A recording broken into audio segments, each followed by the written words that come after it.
We will be live at 3 a.m. Eastern. We will be live.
What's up? I'm here.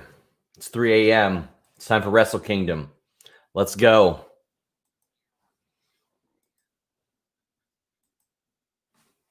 Should probably put this mic in front of my face. Just finished a delicious nochi bake sausage. For sugar, I have animal crackers with icing. Monster Energy Rehab. Let's go. So I know a lot of you are going to be like, well, why are you doing this on Twitch? Thought you were doing it on Scraps. I was doing it on Scraps. I woke up this morning and I woke up this morning after going to bed at 7 a.m. And I said, I wanted to check the numbers. And I said, well, where the hell is my live stream? And I looked, and New Japan had flagged it for copyright reasons. There was no footage. There was no audio. I don't know. A lot of people are getting their reviews flagged, but most of them that I would hear had some fudgery going on there with that. We didn't. So that really hurt us. We can't live stream on Scraps, which was never the end game anyway. Scraps is going to be a clips channel, a compilation channel, all that stuff. So we're here on Twitch so we can wet this guy's beak a little bit. And Jeremy Lambert's. I can't hear you. Turn on your audio.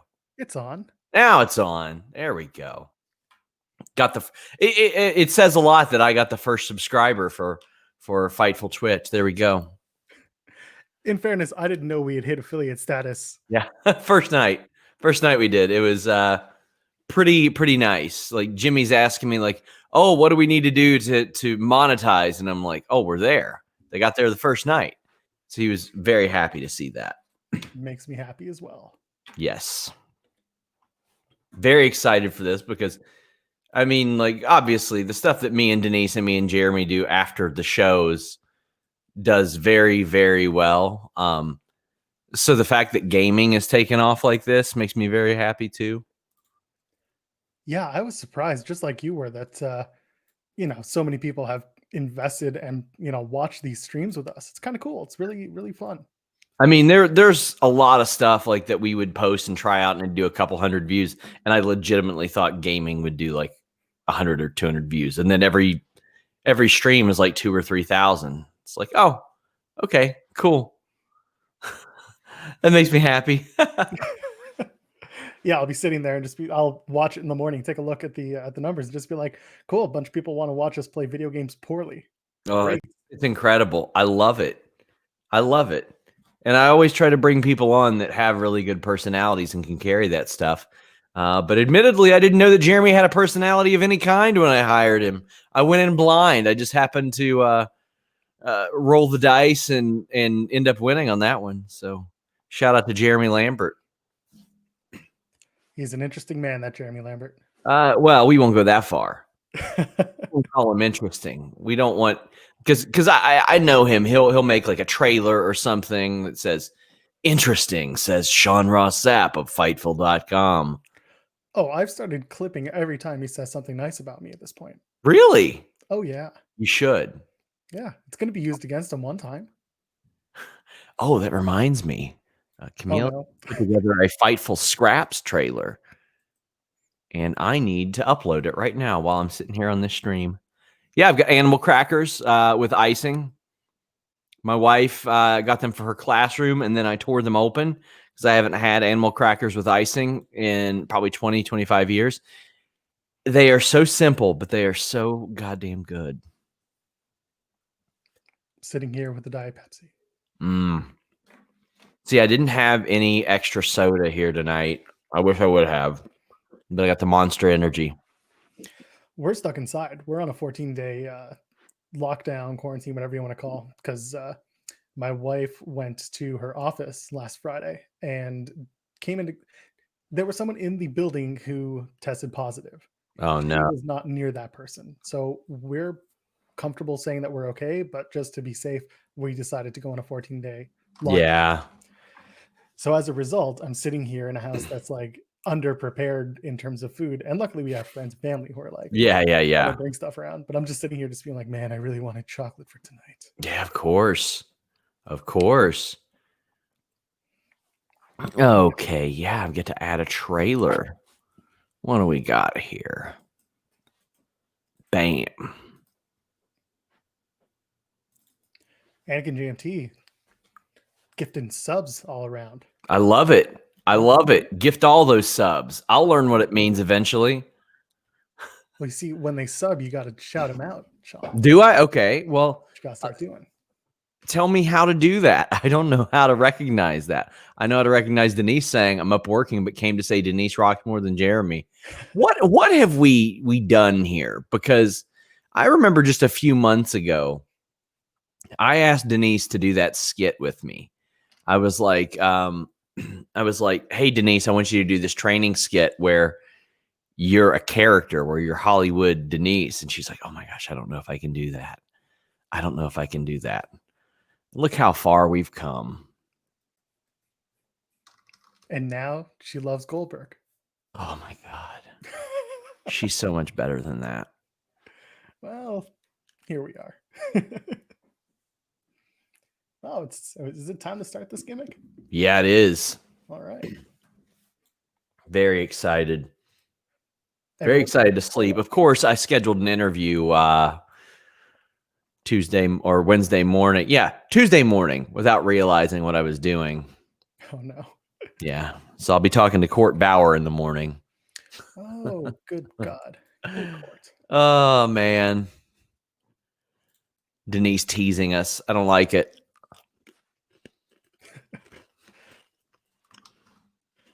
Trying to set this up properly so that I don't look like I'm always looking the other way instead of talking to you guys.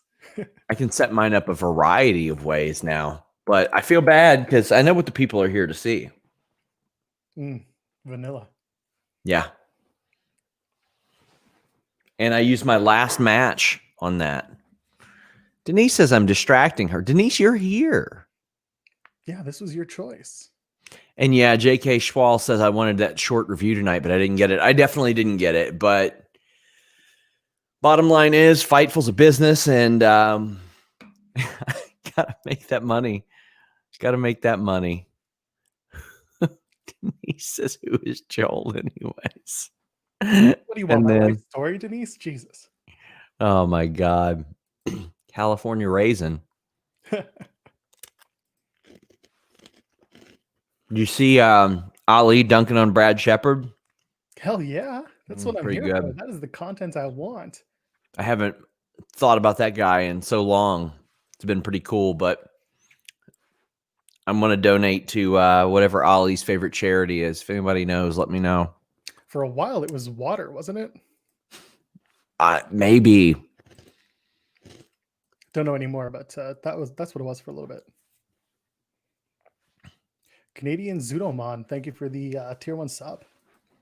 See, okay, so do you have this open in a different Twitch window? Yeah, so I have it open. Oh, okay, that's why. Mod view. Yeah.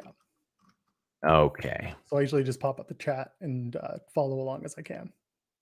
Because I've got it open on StreamYard because, obviously I am not on the level with the gaming thing.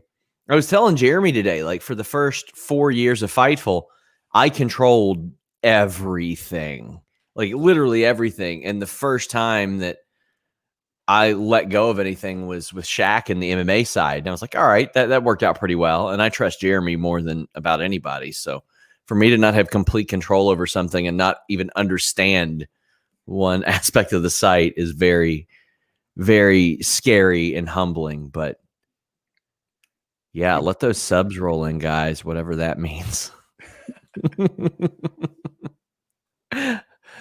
I will learn. I will learn Twitch. You can also give us bits, and bits are kind of like super chats too. That's right. Give us sausage and bits. There you go. I just ate this beautiful nochi bake. It was delicious, Joe Pearl. Good stuff. I had a peanut butter and jelly sandwich at 1:30 in the morning. That's how you live. I wanted to have one a couple nights ago, and I didn't have any jelly, and I was so mad. Oh man, we keep enough in our house. I was cranky tonight with Denise too. It was. You were. Oh my gosh, I'm just on such little sleep. I don't operate well on that.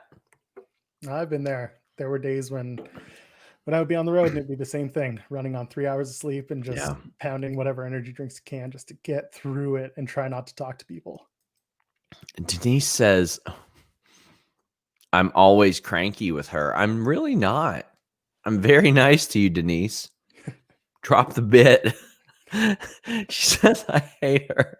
I did drop the F-bomb to her and I felt really bad. I felt so bad. I was like, oh, I just cursed at Denise. I felt terrible about it. I'm sorry, Denise. I was in the heat of the moment and the super chats were rolling in. I apologize. She said she didn't notice. I did. You were too busy rolling your eyes the whole time. I think I said, "What the fuck are you even talking about?" or something like that. Oh, I felt so bad. It's okay. The trick is to get her to the point where she'll swear back at you.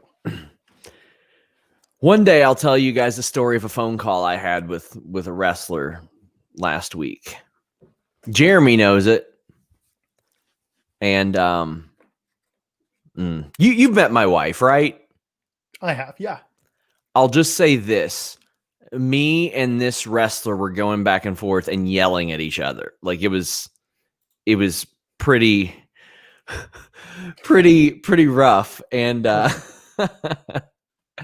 at one point they said, "You're being tough over the phone." And I said, or they said, "You wouldn't say this to me." And I said, "Why the fuck wouldn't I? What are you going to do? Fucking beat me up over it?" And my wife heard from the other room, and this person shares a name with someone else that we know in media. And she thought I was arguing with them. She thought I was like going to fight this person in media. And I wasn't going to fight anybody. I was just saying, like, when somebody says that to you, I'm like, what? Are you going to beat me up over like something about wrestling? Come on. Life's too short to squabble over wrestling. Come on, folks. I know. Somebody said Sean and Vic's gonna box. I'm restarting my boxing training next week. I'm gonna get back in there and train a little bit here and there. Oh, that's awesome. Gonna slap a wrestle on you. Here's the thing: like watching wrestling, I hate rest holds. When I wrestle, I love rest holds because I get tired really quick. Sounds like a cardio issue more than anything, Sean. I got the deviated septum, man. I can't really breathe.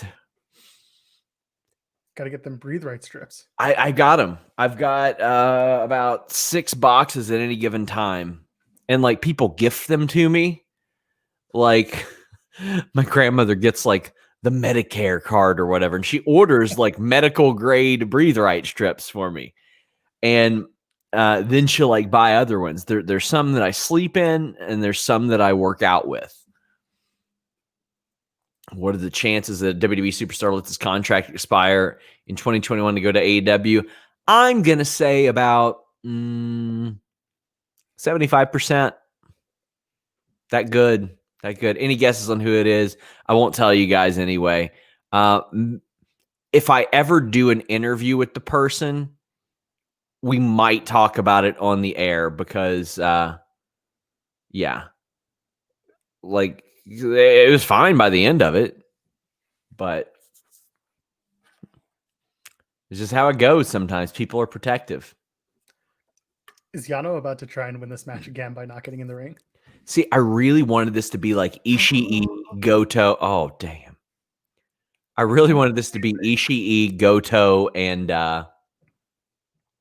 Suzuki, and then Yano. Yeah. Just to watch all of them try to murder Yano and Yano try to escape the murder every time. Yes.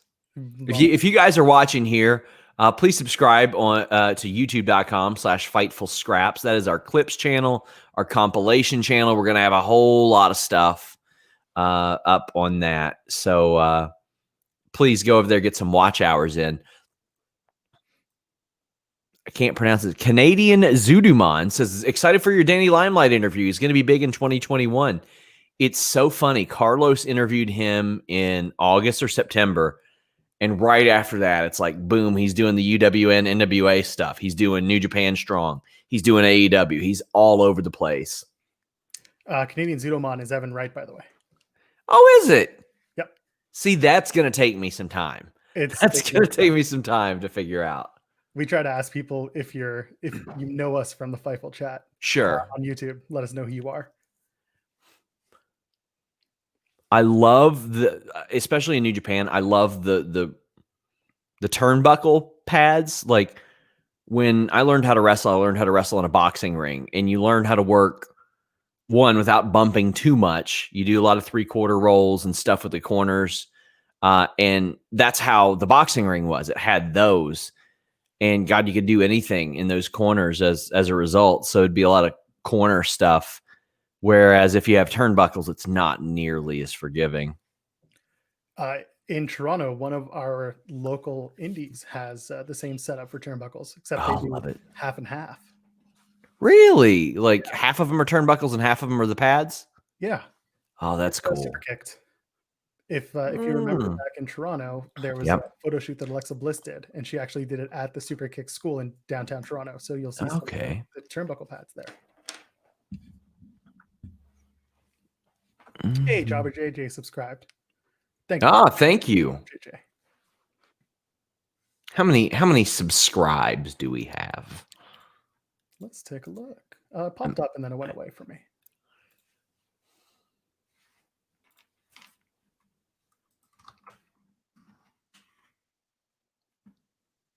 I gotta look those up later.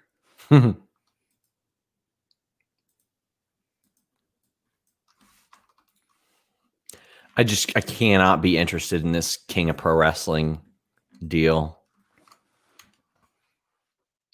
Yeah, I mean, it's supposed to be a comedy gimmick, right? I mean, it is to me, whether or not it's intended to be or not. I don't take it seriously. I mean, you give it to Toru Yano, who's the comedy guy. Yeah. You got to assume it's a comedy title.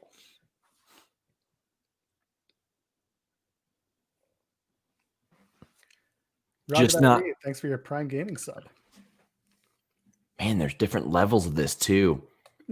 I feel I am every bit as old as my age indicates when dealing with Twitch. It is a foreign language. You might as well be speaking French to me right now. So I'll let people know now. If you are a Amazon Prime customer, you can link your Amazon Prime account with your Twitch account, and you get a free sub through Amazon Prime, and that's once a month. It rolls over, so you can use that on any channel, preferably this one. You can go ahead and use that, and the money's still the same in terms of how much Fightful gets. So consider that. For anyone asking about my mic being a little low, it's because my wife's asleep in the next room, so I'm trying to keep it down. Ooh, listen to you being polite. Once in a blue moon, Sean. My wife is asleep a couple rooms over, and as I left my office last night, I met her on the stairs going to work. Jobber JJ asked if I'm going to be on the distraction to review Wrestle Kingdom. I was, then I realized I had an interview in the morning, so I'm going to do something for Select Tuesday afternoon. They do not need me. They'll be fine. There you go. Yeah, Anakin pointing out that, yes, it does not auto-renew. Your Prime Gaming sub does not auto-renew. You have to resub every month. It's not like going and paying for X amount of months at one time. There's your Prime Gaming sub primer. What a pun. Oh, I see fireworks. What's going on over here? Teach me. Teach me. Did you just get fireworks? Oh, because someone's using emotes. Oh. There you go. Yeah, because Wampus Cat 3612 just subscribed with their Prime. Thank you, Wampus Cat. Also, you have a great name. I love it.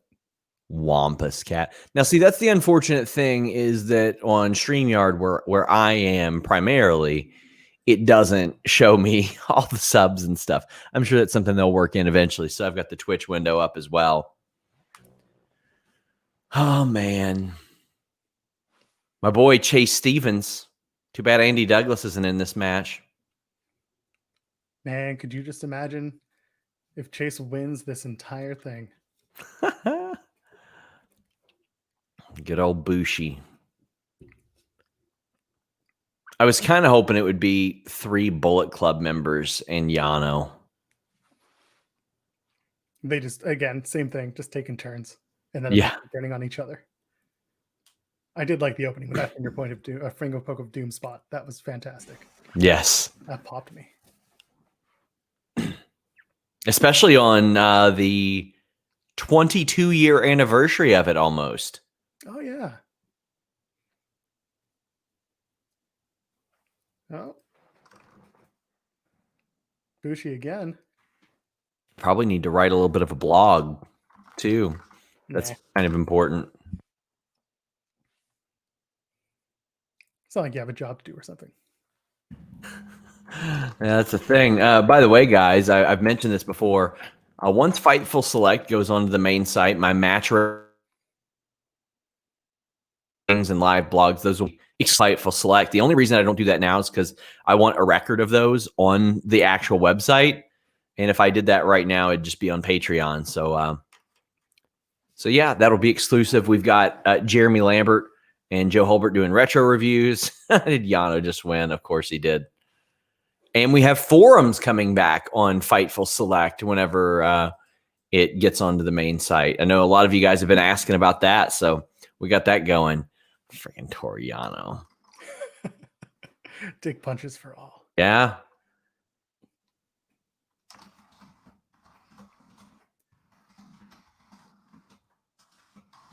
I'm telling you, man, he's going to be main eventing the Dome next year. Oh my God.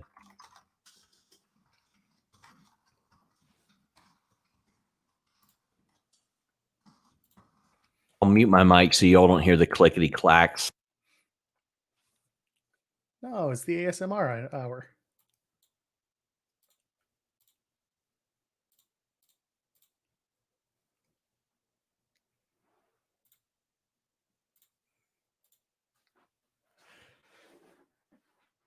So, folks in the chat, who are you really looking forward to seeing tonight?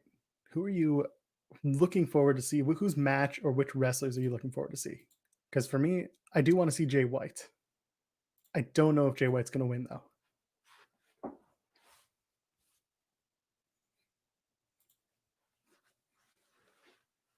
Yeah, seeing King. Yeah, there we go. King Switch, Jay White.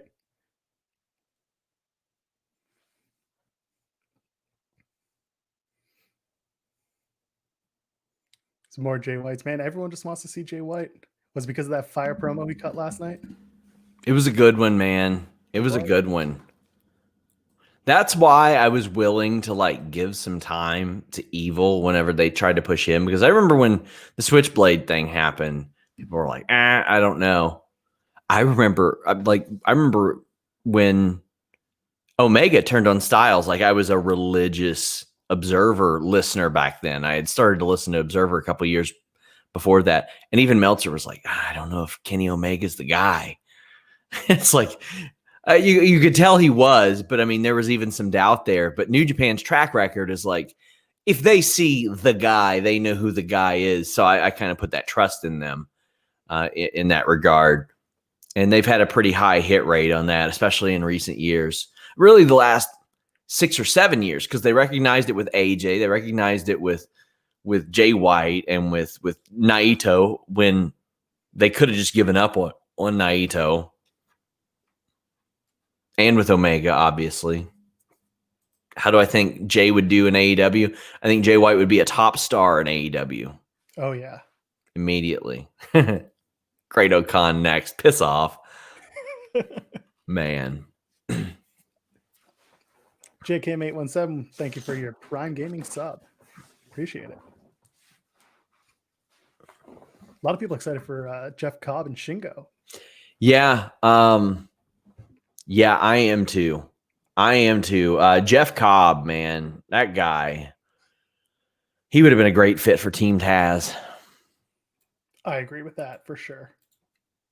Maybe there's still some hope, but you know what? I think that New Japan is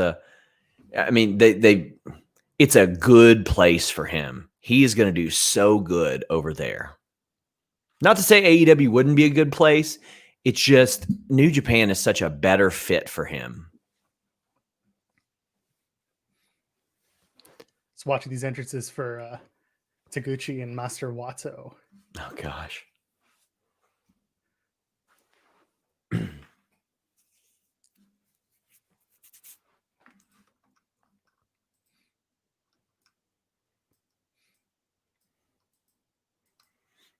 I keep thinking, oh, you know what? Thursday I'm going to slip into a coma, but I've got 2 interviews scheduled.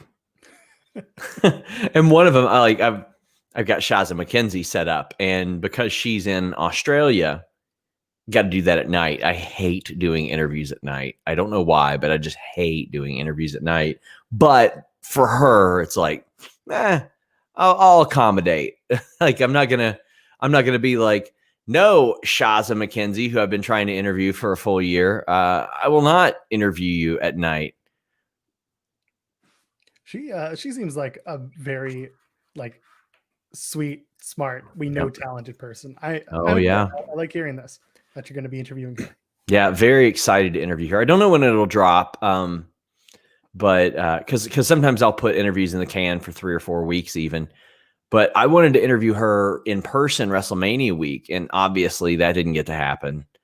And then like I overdid it on interviews, and I've like literally until this past week, I've had like a backlog of interviews. So I didn't do any for like a week and a half to kind of cycle a lot of them out. So now I'm catching up again.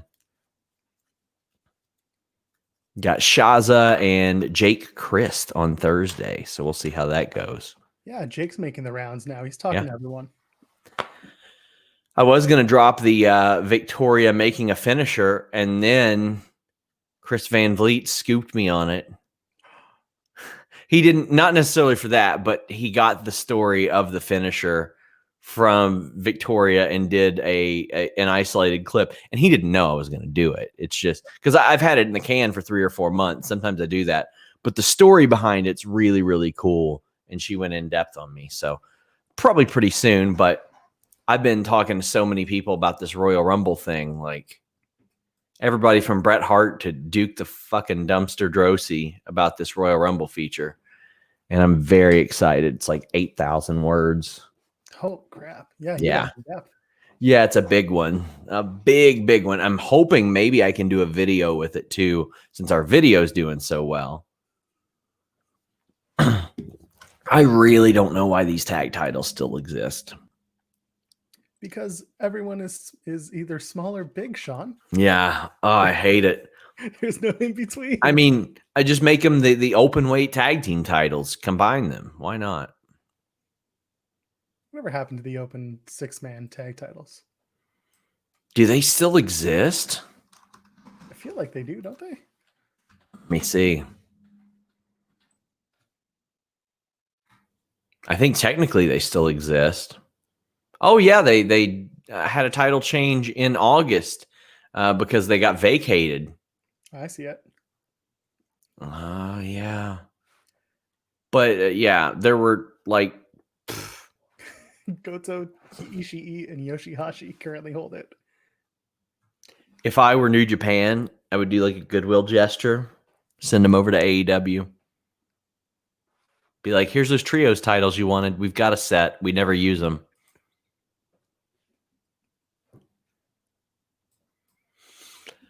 Oh, man. Already feeling it. A little bit tired. You got to get your feelings up. Your I'm going to be at a loss for words real quick. Yeah. No longer as verbose as I would like to be, given the time. And I used to live for this stuff, but that's when I covered MMA full time, and I would be up super late every Saturday night, and I would just keep these hours. Not so much now. Brickbat going to Brickbat for you on a post show sometime. Yeah, of course we will. Would be a pleasure. We'll make that happen. For sure. Man, it's Taguchi. I love all the UK fans dunking on the North Americans right now. Oh yeah. odd hours, and they're just like, haha, it's 8 a.m. where we are. Suck it. I mean, I'd just as soon be up at 3:30 a.m. than 8 a.m. Yeah. To be honest with you. Exactly. If I had my way, I'd never wake up before 10 or 11. I mean, I do. Unfortunately, every day I'm up by, usually I get up and going at 9, but I ain't getting up at 8. I'm not getting up at 8. I got up really early for a Magnum TA interview once. And that's really the only time I've had to get up super early for one. He wanted to do it at 6:30 in the morning. Why? I mean, I get it, but Yeah. why? And the thing was, because it was Magnum TA, I was just like, I'll do it. I don't care. And my thing was, I didn't grow up on Magnum TA. He was pretty much incapacitated in that regard in the ring by the time I was even born. But it's like, okay, well, I just want to talk to Magnum TA. And he was awesome. He's so nice. And What's this? let me see. We're all in. Let me see. I'll tell you exactly when it was. No, it was March of 2019. Oh, so it's fairly recent. Yeah, last year. Now, and I did a making a finisher with him about the belly to belly suplex too.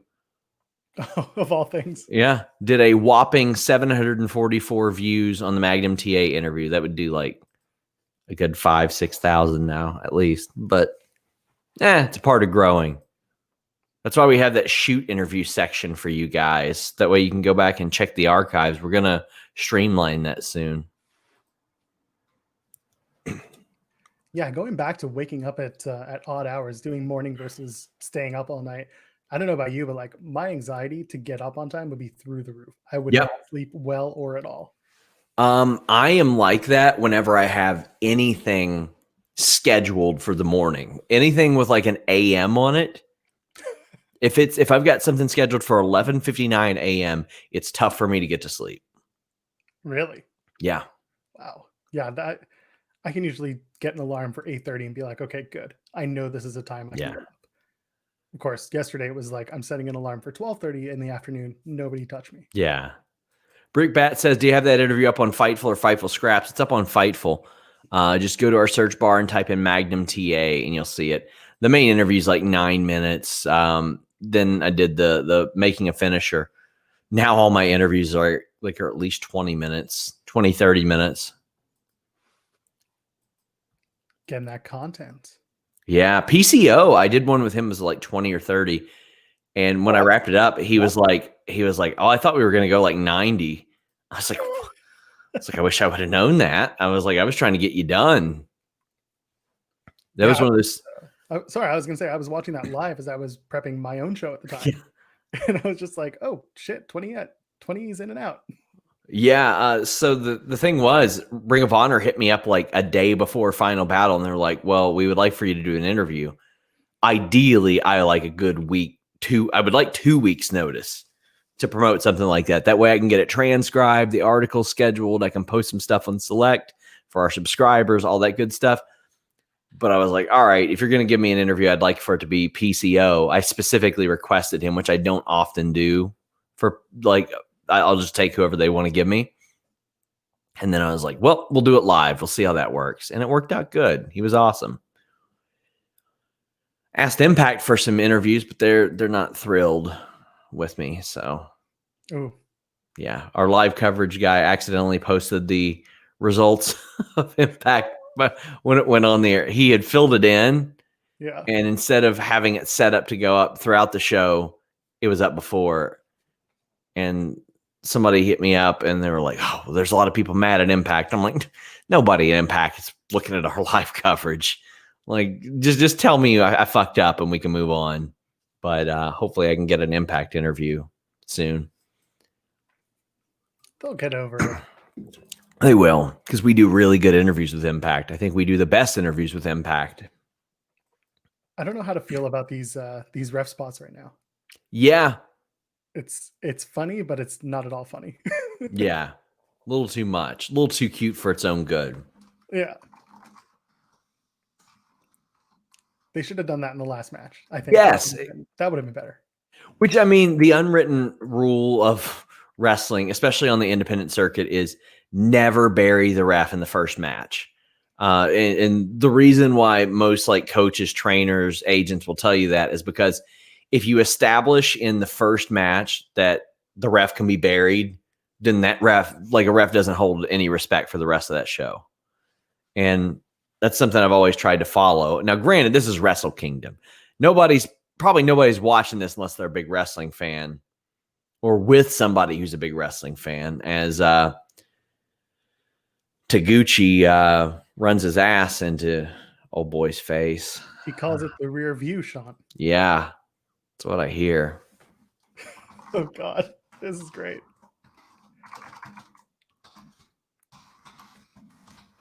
As Kevin Kelly calls them, buns of steel. Yes. This is the content I'm here for.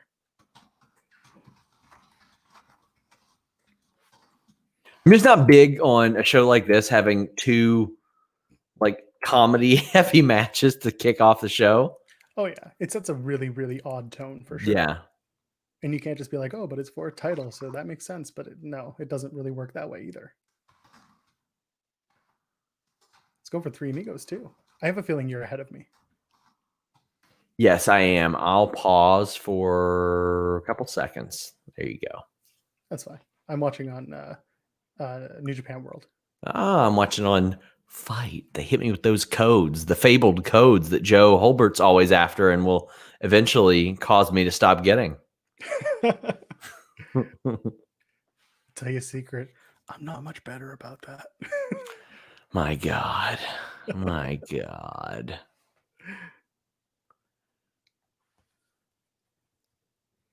I'll play nice with them again.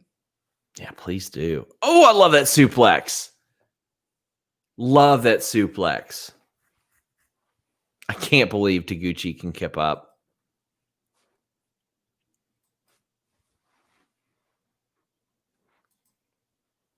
My God. There we go.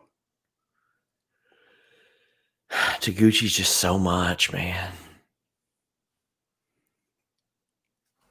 Yeah, you don't expect it, but like he's I know. nuts at this point.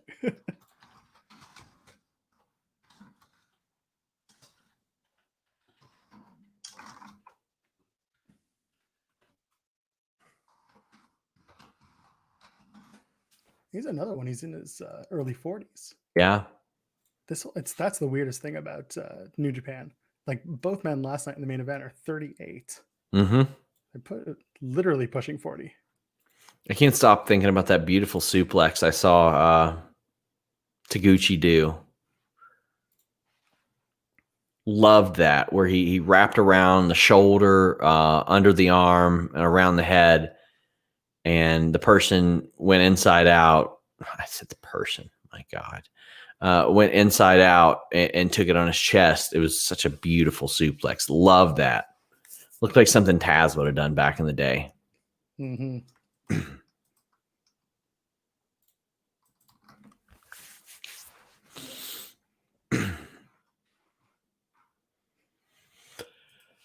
Got to see what's even on the slate tonight.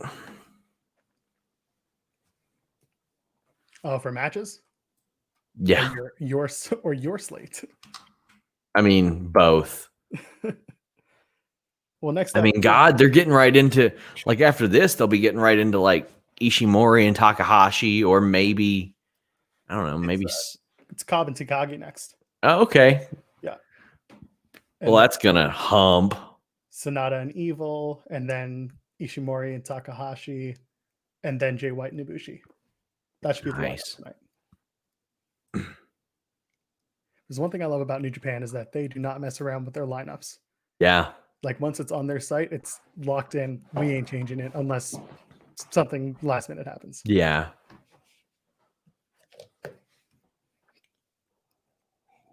Yes, Great O'Connell will be in an Iron Man match.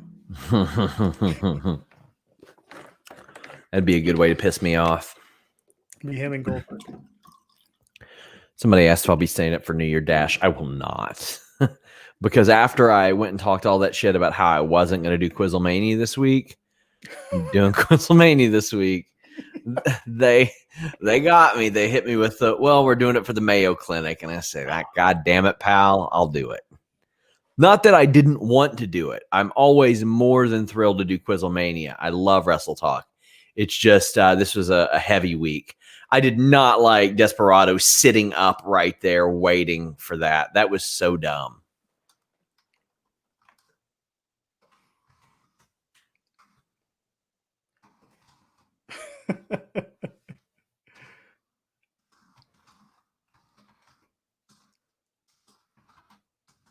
Come on. Where are we here?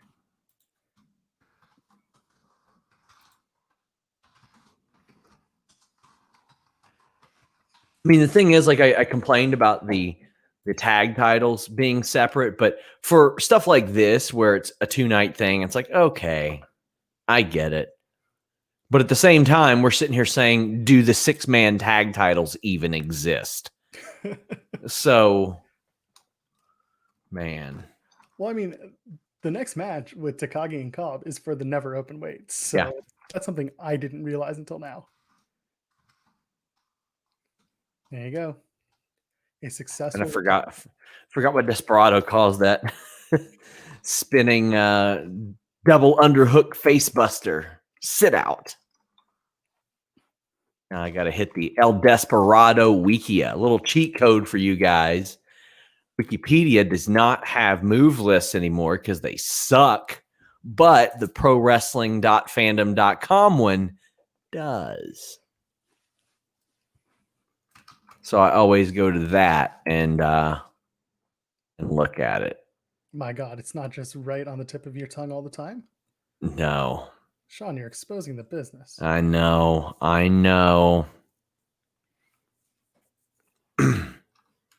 It's the Pinche Loco. Kanemaru wanted to go low there. Yeah. Despite the successful retention of a title. That's ridiculous. Embarrassing.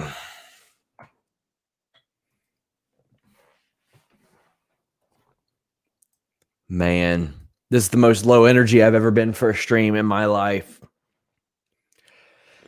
But it's night 2. And it is night 2. It is night 2. Definitely brings a, there you go. People telling us to get up. That is one of my longtime friends, IRL.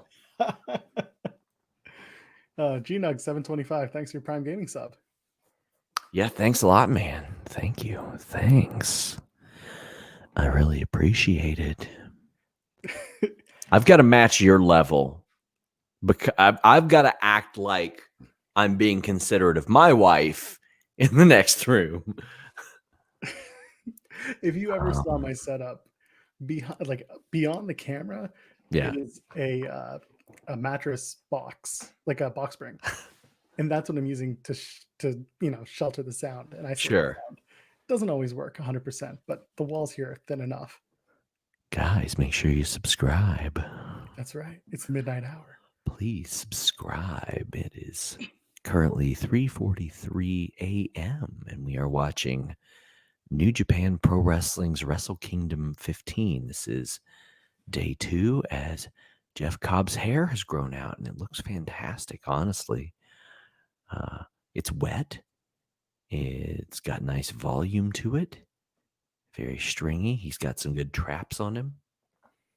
Brian Rose, this is NPR. Fightful before time. Yeah. Oh man. This is after the hours that we talk about divorces, but before we wake up and do things. Exactly. This is the Twitch stream that I want to run. I'm gonna Jeremy. Call the wholesome stream. Jeff Cobb probably smells like coconuts.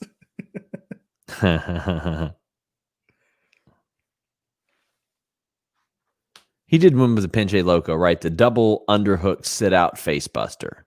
Yep. Okay. Rob Wilkins was asking me the name of it as well. Rob Wilkins, shout out to him doing that live coverage, man. I appreciate it. Throwback cheered 190. What does that mean? What does that mean? It's man. That's like the it's like a super chat. Good. I love it. I love it. I'm not making a dime off of this. Well, not yet. Not until Jeremy makes more money than me off of this. If one of you all make more money than me off of this, I gotta enact the favored nations clause in Fightful. Gonna have to hit him with that. It's funny. Jimmy and I were talking about that today. He's like, I've never heard of that outside of Kevin Nash and Scott Hall. And I think he's going to ask his lawyer if that's like common. It can't be. I've also never heard of it outside of that. What is that time of wrestling lore? 1.90? What does that mean, Josh Fuller? Fuller Hop on Twitch. Go support him. I think it's $1.90. He's a personal friend of mine. We got our boy Robert D. Felice over here. Oh, Bobby D. Bobo. We're just making this a thing, aren't we, Sean? This is just, we're going to bond very quickly. Yeah, I like it. I mean, oh, he says he bid his 1 penny. Yeah, so that was okay. $1.90. $1.90. That was $1.90. Thank you for Throwback sending us the $1.90 in bits. We much appreciate it. I'm very excited for Jimmy Van to get the Fightful ASMR channel going. God damn it, man. We've made everything else work so far, right? Yeah. Except MMA and boxing. If we could get MMA and boxing to work, that'd be cool. The Shaq Street Beefs video was very good, though. You guys should check that out over at Fightful MMA. Shaq had UFC fighters react to basically backyard MMA, which I thought was a brilliant idea.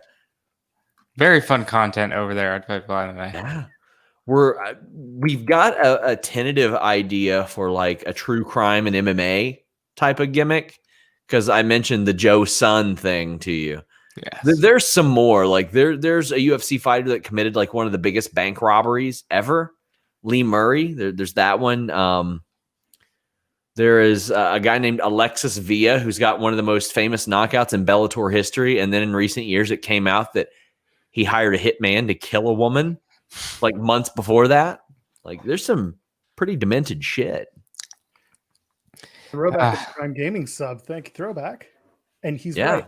That it's not actually $1.90. It turns out 190 bits is about $4. Hey, hell yeah! There is a conversion rate.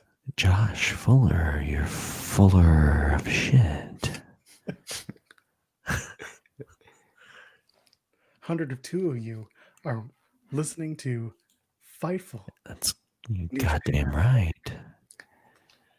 It is 3:47 a.m. and we are about to watch a sirloin beef sons of bitch in Jeff Cobb. He is looking yoked af right now. Got some gray in his beard. 1,000-mile stare towards Shingo Takagi,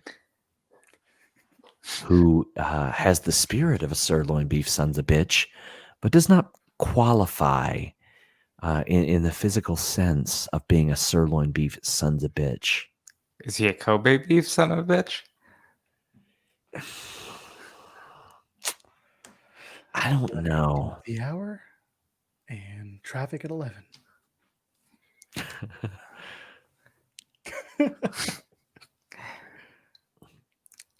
Man, I didn't realize Jeff Cobb had leaned out like this.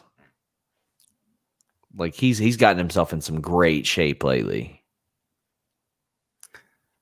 Got that tan too. He would have been the perfect Team Taz member. I bet AEW is sad they did not scoop him up. That's what I just said. Tiptoe with Tolo says he's a New York strip son of a bitch. Wait a second. Who's stripping? There's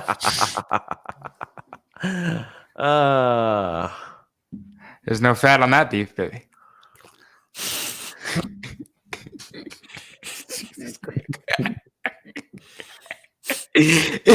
Well, I got him. You're delirious. It's over. It's not fair. It's not fair. That's like turning the difficulty on like super easy on like rookie right now. I'm on no sleep. None. I tried after Raw. I couldn't do it. God, that kick out. I think in the past 24 hours, I've got maybe a combined 4 or 5. Oh, like, man. Good Lord. We're rocking. And I was telling Joel, like, I didn't realize I had scheduled a Court Bauer interview for like tomorrow morning. It's like, oh, okay, whatever. Probably get that pushed back a couple hours. Yeah. Which, I mean, the thing is, they set it up with me. They knew it was going to be short turnaround anyway, but I'm not going to not interview Cord Bauer either. I mean, good God, there's a million things to talk to him about. Got him for my Royal Rumble feature. I actually started working on this Royal Rumble feature in 2016, and then I put it on the shelf for a long time. Oh, wow. Yeah, I did a podcast with Shane Helms where we just talked about his Royal Rumble stuff, and then I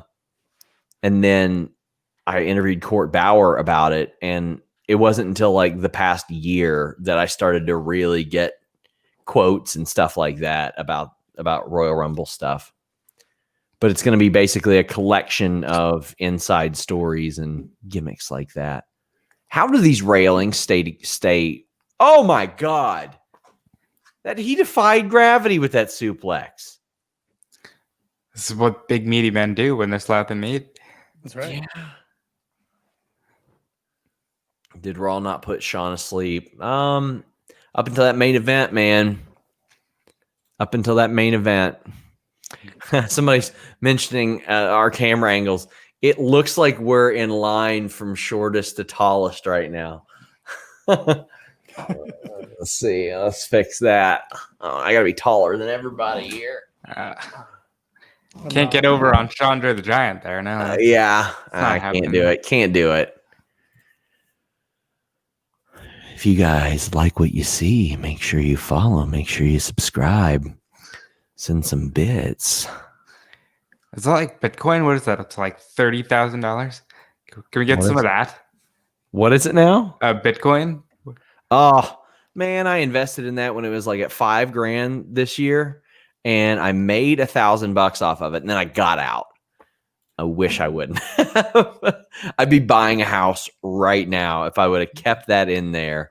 I would have like an extra $10,000 to spare right now, which is such a bummer.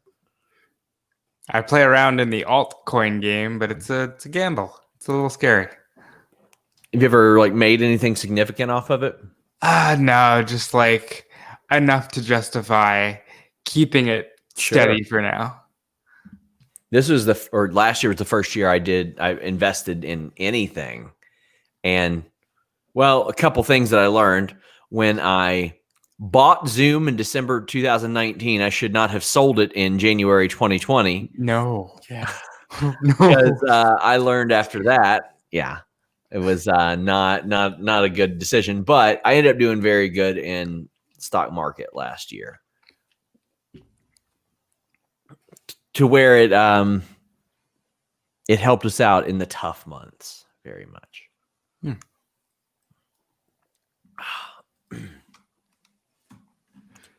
What do we got here?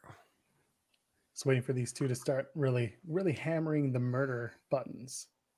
Now, what are you guys watching on? I'm watching on New Japan World. Same here. Fight. M codes, bro. I believe Fight is a tad bit quicker. Yes. Which is ironic because how do you not make sure that your service is the fastest stream? Yeah. God That forbid. is interesting. Well, we're not going to act like New Japan World has ever been like the shining beacon of light in the streaming world where you have to, it used to be like almost impossible to cancel the service. I did once and they wouldn't let me use that email ever again. So And I then- never canceled again. They've got the Patreon set up where if you subscribe on the 30th, you get charged again on the 1st, which is, or they did, which is a big reason we want to get off of Patreon. We think that's BS. Like if somebody subscribes on the 15th, they should get a subscription through the 15th of the next month. Right. Yeah. Or at least get it prorated for that first month. Exactly.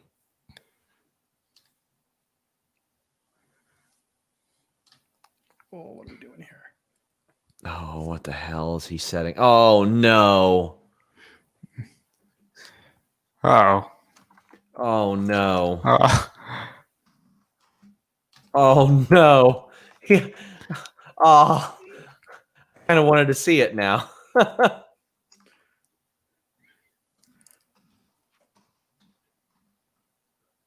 My God, I thought that was going to be tragic. I thought he was going to hit him with like an awesome bomb off the top rope. Yeah, we were going there.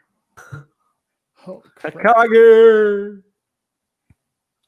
Tell you what, you can't find a better base than a guy like Jeff Cobb. Seriously, he'll catch you every time.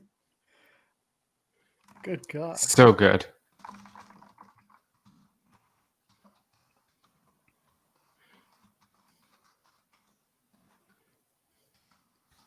Whew.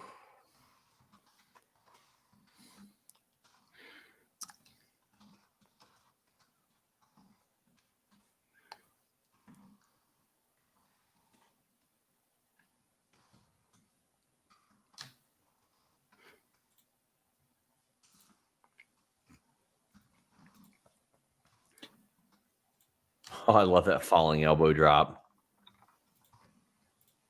Am I ahead of you guys still? Yeah, you're gonna be for the entirety of the. No, it's okay. I'll pause it. Oh, look at Sean Rossett being a generous guy. Yeah. Yeah, right? I'd say you're probably about 10, 15 seconds ahead. Okay, I'll pause a little bit then.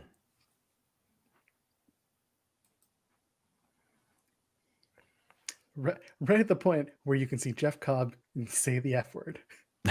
Okay, I am. Let me know when you guys see. Okay, hold on. They're locked up back to back. Okay, yeah, that's what I got here. Yeah. He hit the turnbuckle. Let me know when he hits the Right turnbuckle. now. Okay, Yeah. cool. So I think we're right in there. Good. Done well. Ooh, I love the sidewinder suplex. Hot diggity fuck.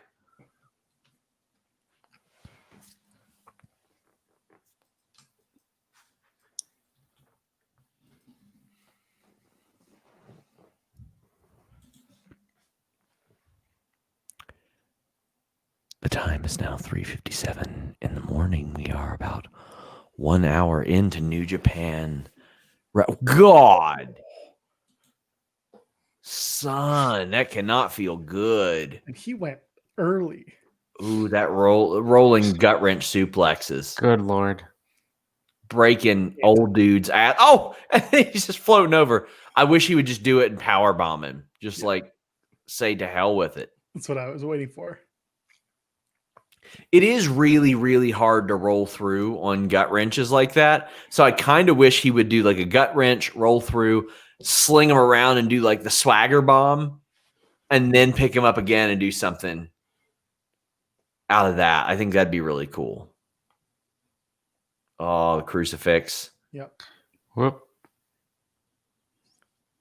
Ooh, boy.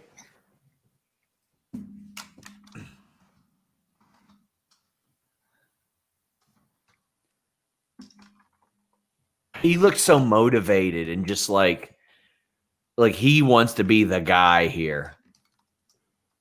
Yeah. Well, we got some blood. Is it really a good wrestling show without it? Depends where you are in the world. I'm pretty sure Cody is blading somewhere just watching this. Oh yeah. Can't blade more than me. Ooh, boy.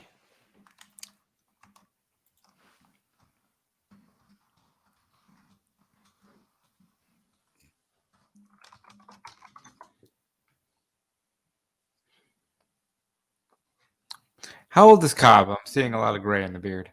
I think like 38, 39. All right. He didn't get in until he was pretty late. He's 38. Yeah. He's Hawaiian, right? Mm-hmm. He's from Guam, yeah, I think. Don't know if you guys are familiar with Yoel Romero, the UFC fighter, but he actually amateur wrestled him back in the day. I feel like I heard about that in an interview with Cobb. Yeah, mine. Yeah. Well, Was that planned or was that just organic? I mean, I knew about it because I talked to him about it. He also said that Romero like mopped the floor with him, which it's wild to imagine anybody like manhandling this guy. It's that different training. Also, well, I don't know if Romero was on lead juice back then, but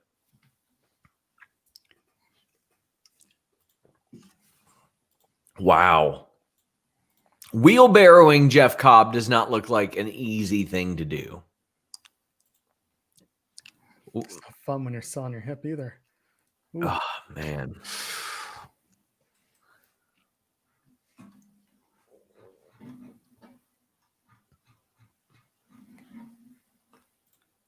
Somebody said that Cobb is the $2,000 stimulus version of Elgin. That's an upgrade right there. That is a definite upgrade. I've got some news on Elgin and New Japan, actually, coming to Fightful Select this week. Nice exploder. Ooh. Oh, look, Cobb thinks he's on a plane and flying home. I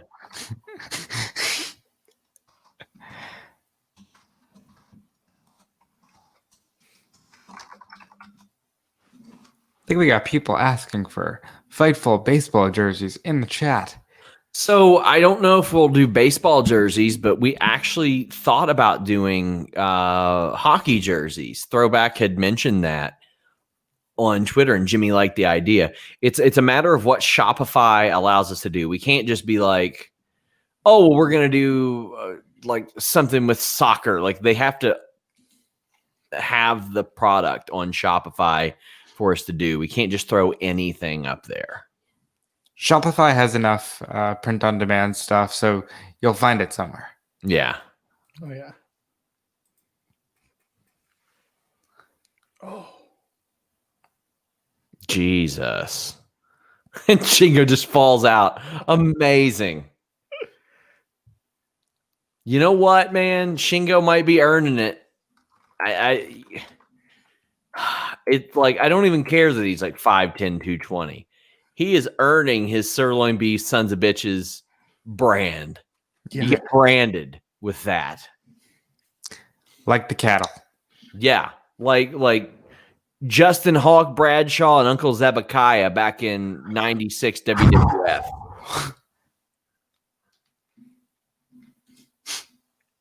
I remember when Hakushi left WWF, they said that's why it happened on screen. They're like, he was so embarrassed that he got branded by Justin Hawk Bradshaw. And I was like, oh, that son of a bitch. Justin Hawk Bradshaw. I liked Hakushi. He's having a hard time there. Oh. Oh. So I love that pile driver. That was definitely more like a power bomb. Yeah, than, seriously. I love it. Oh.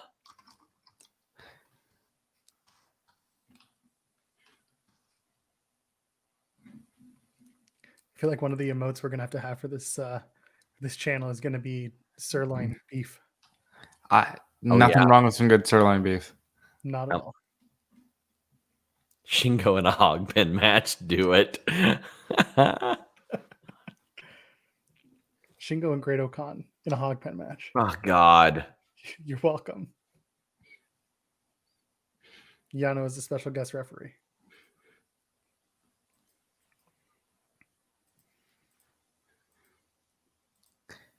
Listen, man, 1995 is an underrated year. You can make fun of it all you want. I've made multiple highlight videos on Twitter for that year. Like some good shit that year. Marty Jannetty power bombing Chris Candido off the top rope. Razor Ramon hitting God damn, pal. Oh, Razor Ramon hitting a razor's edge on Henry Godwin. Give me that, man. the whole 1-2-3 Kid Hakushi match at SummerSlam. Oh, yeah.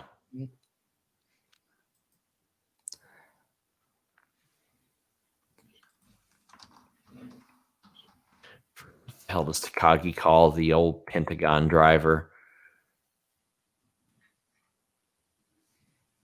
The last falconry, or that's what he used to call it in Dragon Gate, I think. I think it's Last of the Dragon now. One of my favorite moves.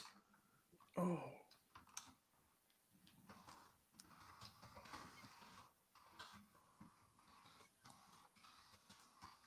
Oh, just following him in. Oh, man.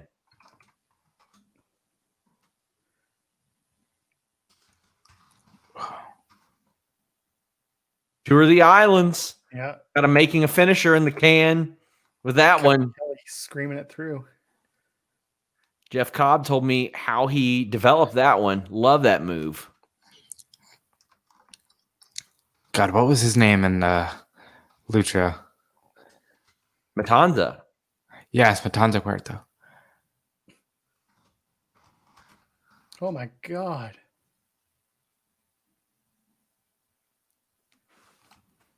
They're putting together a good in here. Yeah.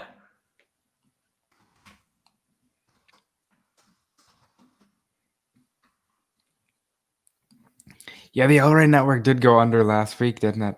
Yep. Did it? Yeah. That's shitty. Did we write about that? We probably needed to. I don't remember editing that.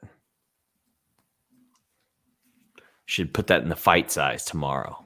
I will certainly do that. I had no idea. I think it flew under a lot of radars because it was just like suddenly your cable packages didn't include it. Yeah.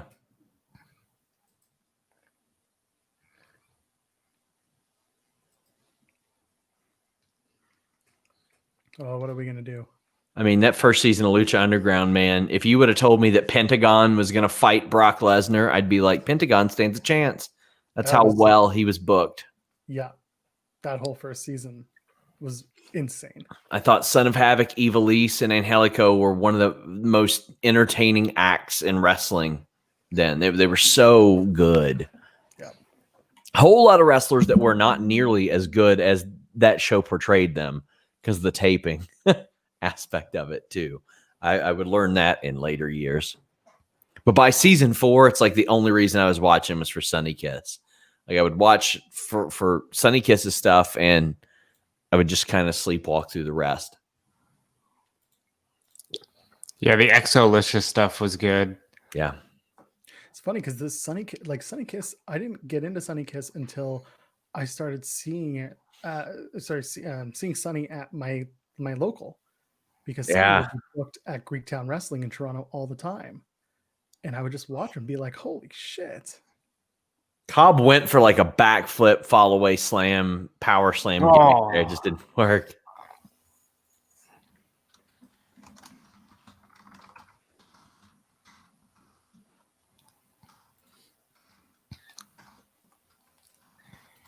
Yeah, the Prince Puma Ray stuff I see in the chat.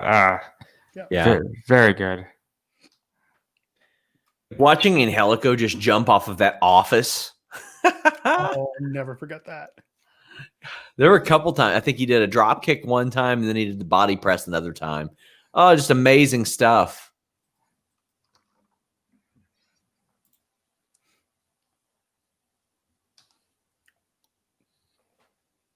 I'm kind of starting to think Shingo takes it here.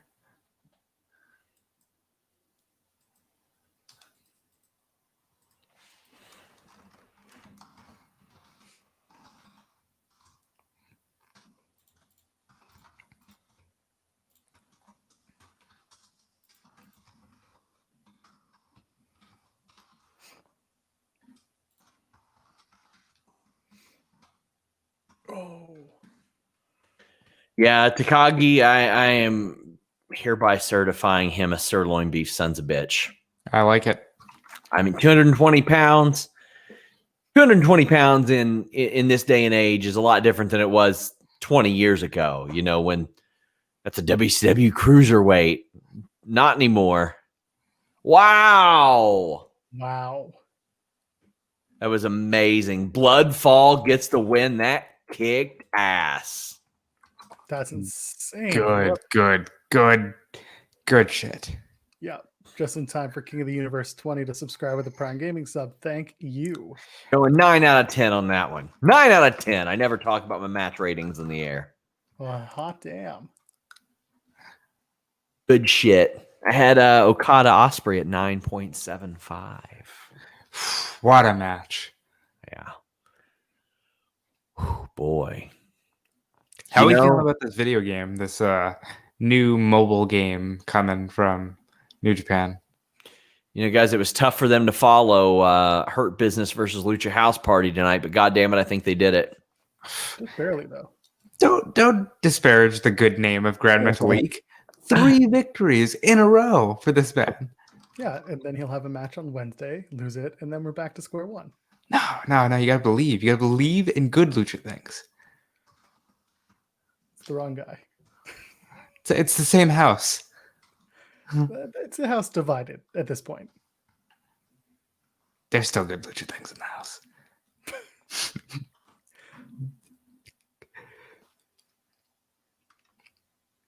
Bryson Ye with a tier 1 sub. Thank you so much. Thank you so much. We really appreciate you. You know, I am impressed at I don't want to say the lack of drop off, but I mean, we're doing about 66% of the viewers that we did last night, which a brand new platform. This platform has existed a week for us. I'll take it. Oh, Brian. I love it. Yes. Son of a bitch. I keep taking out one of my earbuds because I'm hearing my downstairs neighbors talking to each other because they get up at like the ass crack of dawn. I'm gonna shut the hell up. Go fight them on the air. Dude, I would love to. I thought there've been a couple times I thought I was gonna have to fight my neighbors. They never, for 8 or 9 years, let their dog off the leash or off his chain, and it would get really, really cold. I thought a couple times I was gonna have to. I thought some things were gonna happen. It'd get dicey. Now I just feed the dog every day, and sometimes I let it off myself. Yeah, when COVID hit and everyone was locked down, this was like, it felt like the first time the family who lives downstairs actually had to like live amongst each other. Oh, So much yelling. oh man! Like, are you able to decipher like what it is? Yes. And there have been times where I'm like, are you serious? Because it's mom, dad, and like their 18 or 19-year-old son. Wow. And they're just, and it's usually the mom yelling at the son. It's a whole thing. We won't get into it here.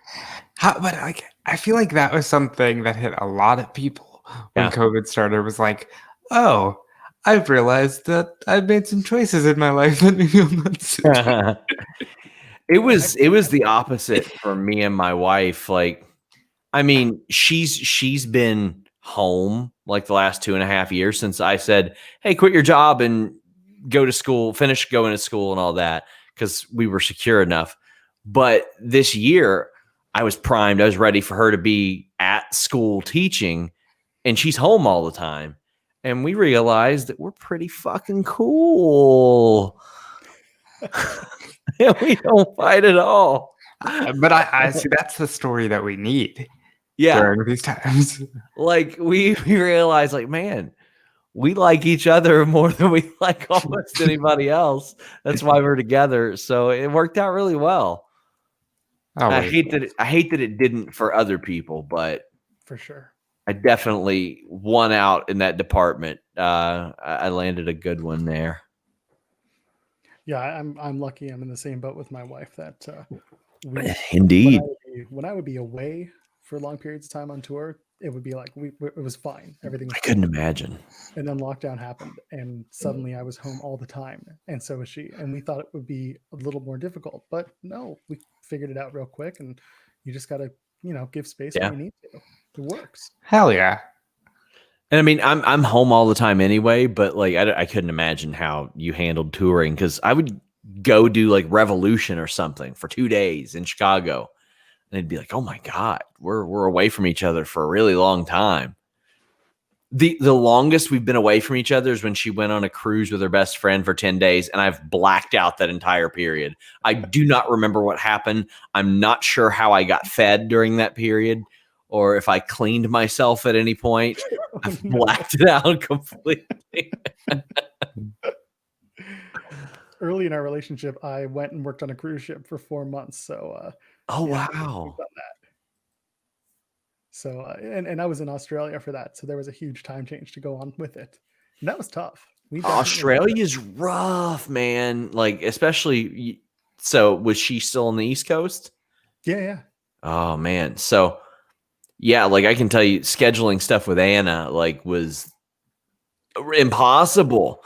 Yeah. I mean, she would wake up in the morning to watch SmackDown for us. And SmackDown wasn't good then. Somebody said SRS had a house party reboot at my place. I didn't. My wife would. My wife's got this fear of our cats getting out of the house because they're inside cats, and we live right next to a road. So none of my friends would be responsible enough when they drink to close the door behind them. So definitely wasn't doing that. J.K. Schwal says, was that the gender title period? Yep. Big shocker that she wanted to quit by the time that one ended, huh? Should have had a Canadian covering that, and they would have been all over that. Yeah. Were you guys excited? Did you embrace the gender? Did I? It was terrible. It was so bad. It was really, really bad, man. And the thing is, like, I thought in 2020 it was the right time to do a Jinder Mahal title program. I really did. He had been off TV for over a year. People had forgotten a bit that he had jobbed out that hard. And there was the ready-made story with Drew McIntyre. I thought there was a really, really good 6-week story to be told with Drew McIntyre and Jinder Mahal. And then they have 1 or 2 matches. Drew wins both. You move on. Jinder does whatever it is he does. But, yeah. Someone in the chat asking, you reckon Cardi B will start tweeting about Wrestle Kingdom? It is very cool to me to see somebody like Cardi B being like, fuck yeah, wrestling. That's cool to me. I love that. It's weird to see the Ruthless Aggression era getting so much love because she's like, yeah I like Batista and Eddie Guerrero, and that's all good. But Angel Garza saying Cardi B and looking through the door is a meme for me for the year. I think, like, how did they let him fall for that? Yes. He was looking for the Cardi Boogeyman. I just saw Angel Garza's quote tweet of Cardi B. You were not there. Oh, it's amazing. Very, very grateful that I work for a place where in my article I could literally write, for the Boogeyman, WAP stands for Worms Are Precious. Oh my God. Christ. Did you see the WWE will Cardi B at WrestleMania tweet? Well, it's not that ridiculous because she straight up said, I will go there and I will collect my check. She said that on Twitter. And good guy Wale trying to make it happen. Like, I remember back in the day, I used to get really upset over like Snooki and stuff like that. We don't need to see Cardi B in a wrestling match. We really don't. Her seconding somebody would be very, very cool. Like her doing a performance like for Sasha Banks or something like that would be very, very awesome because she said that she liked Sasha. We don't need Snooki pinning somebody, but especially in the first Dolph Ziggler WrestleMania match, we did not need Snooki pinning somebody. So I can't remember. I can't remember off the top of my head, but I know a few years ago when I did the WrestleMania stats, one of the stats I pulled up was no celebrity had ever been pinned at WrestleMania. And we're talking like 15 matches. Has that happened since? I can't really think of it. I don't think so. Because besides Kurgan, he's a celebrity now. Oh, we're cleaning and disinfection. Ooh. In that case, I'm going to run and refill a drink. All Good right. luck. I believe you. Oh, if he can't refill a drink, then I don't know how he's doing everything else he's doing. Piece by piece. How we doing, Joel Pearl? I'm doing real well. How are you doing? I'm alive, Joel. Like I'm alive, and we're calling that a victory. I'll take it. You didn't sleep yesterday? I'm not kidding when I say I probably got like 5 hours of the last 24 hours. It's amazing. About the same. I got to bed around 7:30 yesterday morning. 7:30. I was up by 9:45, and by the time I was up, the boss, not the boss man, the point guard, is just out here posting things. And I'm like, this man, he's untouchable. Like, Yeah, giving me shit for sleeping in. So I almost bought a Jay White jacket from the Japanese New Japan site, but yes, but the process for that is too ridiculous with the address because you have to create a Japanese address. They won't ship internationally. Oh, not worth it. It's not on Pro Wrestling TV, I assume. Nah, no, and it looks really cool. I just bought a Royal Rumble 1983 Razor Ramon jacket. So if that tells you how frivolous I am with my spending. Dude, I remember when I was at SummerSlam last year in Toronto, going into the WWE shop, like the in-person one, and just looking at the merch is one thing. Looking at the price of the merch is a whole other can of worms. Yeah. When they release these cool things, like they have like the custom made belts and they're like $700. I'm sorry. Like I can't. Dude, I've been trying. I'd love to get one of those belts, but I'm not going to pay that much for it. I've made some pretty ridiculously priced pro wrestling purchases, but it's like if I find an in your house shirt in my size, and a lot of them usually aren't because a lot of the vintage shirts are XL and above, like I'm snagging it. Yeah. I have an in your house triple header t-shirt. It's got Shawn, Diesel, Owen, and Yoko on it. Oh, that sounds nice. When at the Royal Rumble in Phoenix, they were putting out all the classic merch for that one, and they had a bunch of in your house merch, and then they had a bunch of classic Royal Rumble designs, and I almost bought a t-shirt for that. Yeah. If you want to get me to purchase anything, first of all, Steam does a good job of that because they're always on sale. I just bought several games this evening, and or just slap some 1995 logo on some t-shirt, and I'm like, oh, I guess I'm buying this. Yeah, normally if it's wrestling, like any wrestling related gear at this point, I'm not going to buy anything until I am back at shows, and then I'll support local guys and girls. I got the Poppy NXT Halloween Havoc shirt. They still haven't shipped it. It's January. Oh God, that's absurd. That's absurd. Shame on them. I'm waiting until we're back at shows, and I'll start buying stuff again. But for a while, when I was gigging, every show I would go to, or every wrestling show I would go to, I try to stock up on shirts so that I can wear those shirts on stage.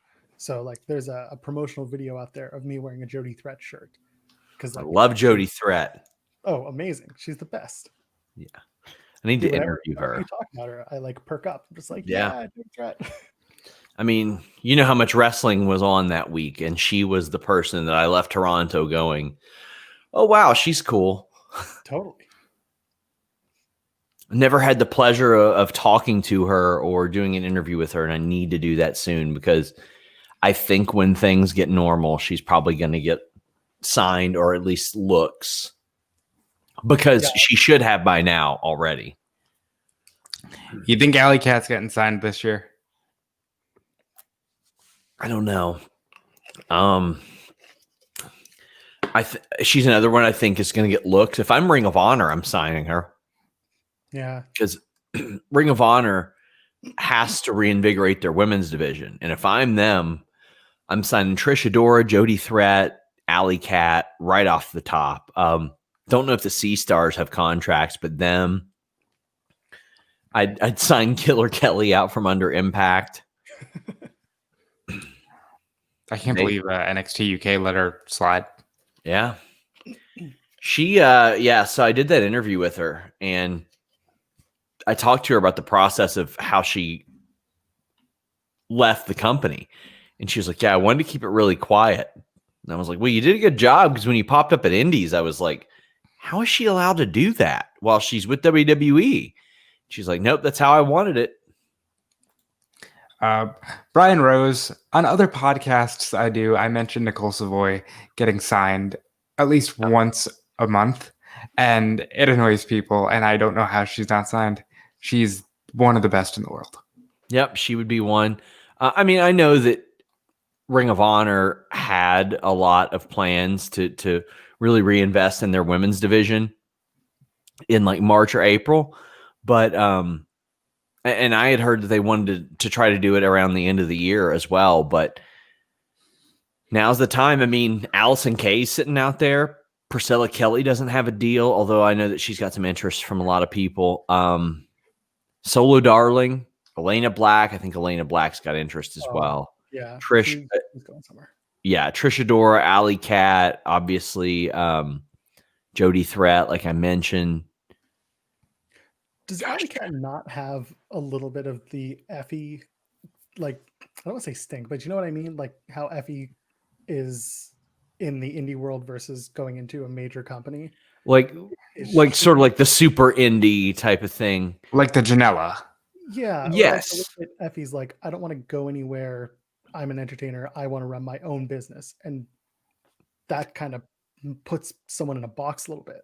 Yeah, I mean, I'm sure kind of, but I mean, Allie told me in our interview that she was definitely open to a contract type of thing. Got it. I think Hyann as well. That's another name that would be really good. Willow Nightingale. A lot of people just speak really highly of her. How's she not been signed? Yeah. She's another one. I think when Nyla was coming out, that Willow Nightingale was big, and I don't know how she didn't get signed. Yep. Alley Cat feels tailor-made for AEW and that audience and that best friends Orange Cassidy squad kind of crowd. Yeah. Yeah. Her and like Chris Statlander as a team would be something very interesting. Is everyone ready for Sonata versus Evil? You know, this might be one of the better Evils. Yeah. Lady Frost. That's another one. Oh, yeah. Isn't she all but locked up by AEW? Well, I mean, until I see the graphic, I assume not. I got to see this person is all elite graphic. Then I'll be like, all right. Plus, I mean, these days, when somebody gets signed, Tony Khan seems to make a pretty big deal out of it, like he did with the Acclaimed. Like the fact that Tony Khan spoke so highly of them when they got signed and went in depth on like what happened there, it made it feel like even a bigger deal. Yeah. He really seems all in on them, and you know, they got talent. Shout out to me dropping Anthony Bowen's name to an EVP in like mid 2019. Should have listened. And WWE forgetting to sign him. Unreal. I would say unreal, but in the position that they were used to being in at the time, that probably happened a lot, and they just never came back to bite him in the ass. Yeah, so I did a long form on him early 2019, and I reached out to WWE people, and I was like, he got these tryouts, and he came in and did some of these enhancement matches. Why didn't he get brought back? And like multiple people were like, he was supposed to. He should be here right now. We don't know why he's signed or not signed. And then when somebody followed up with me, they're like, they just never got back to him, and they kind of forgot to. And it's like, well, how fucking stupid is that? He's so good. A lot of reflective mirror on the gimmicks tonight. You gotta, right? It's a big night. It's the show. I think people thought Sonata would be the guy by now. Yeah. Cold Stone Creamery Sonata. God, I remember him in TNA. The Great Sonata. Yeah.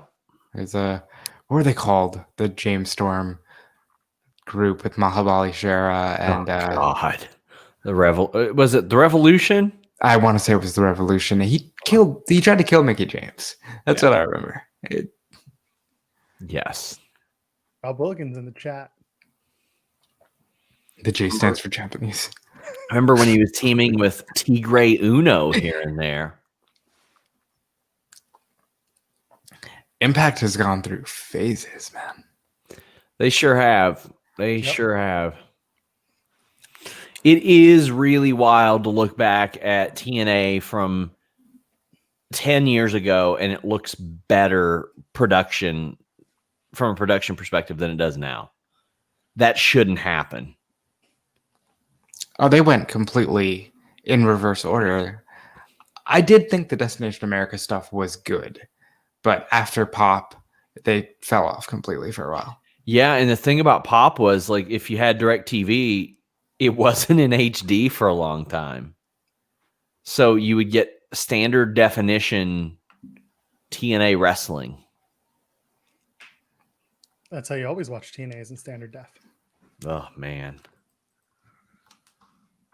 But hey, they're still standing, and that's that. People have made so many calls for their death, and every single time they keep kicking out. It's ridiculous. Remember listening to old podcasts from 2015, 2010, and everyone's like, nope, this is it. They're done. That's it. Then you go back and you're like, not so much. It's the funny thing about this is, like, we just talked about Sonata and TNA. That same time, I mean, I was covering ROH heavy then for Wrestling Inc. And Evil was there as Watanabe, doing really not much of anything. He did I think he had a television title shot, but that was really it. Definitely never thought he'd be in this spot. Neither did I. Jericho said something like, "Oh, they told me when I worked with him that they knew." I don't know. I don't know if that's Jericho just talking or if they really had a plan. Yeah. Oh, again with the ref spots.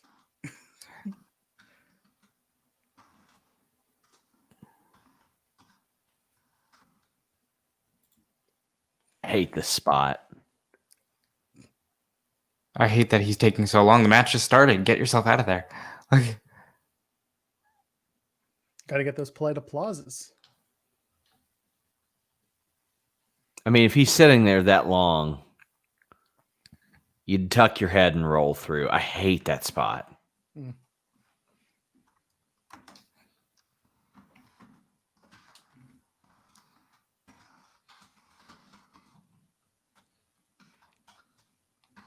Okay.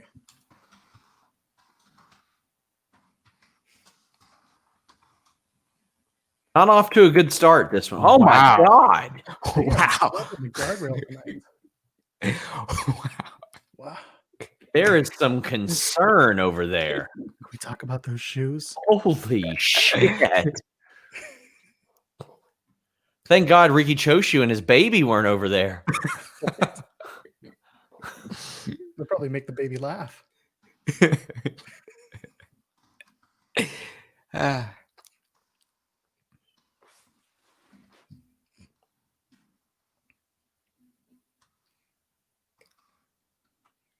No, seriously, did you guys see those shoes? Oh, Yeah. Didn't.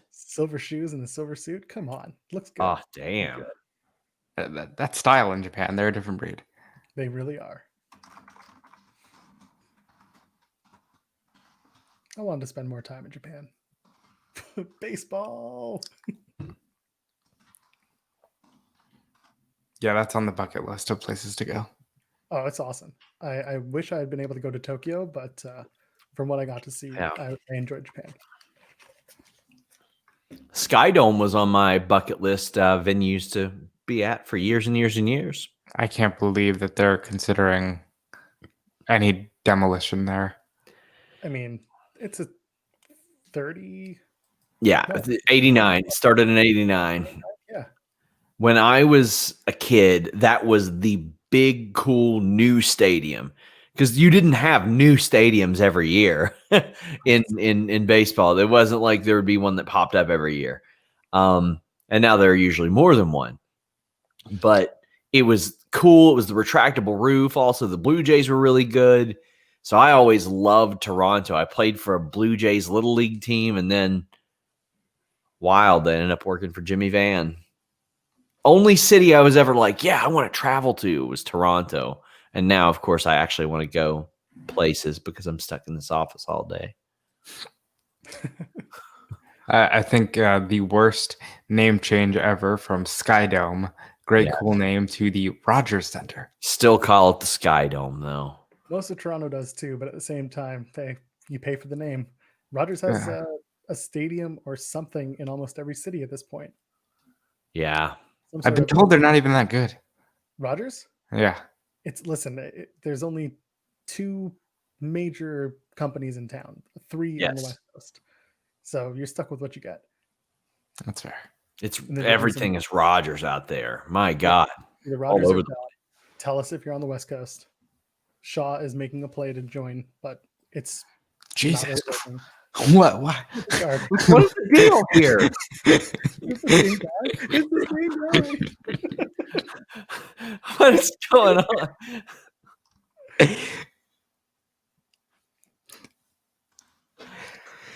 Won't somebody please think of the commentators?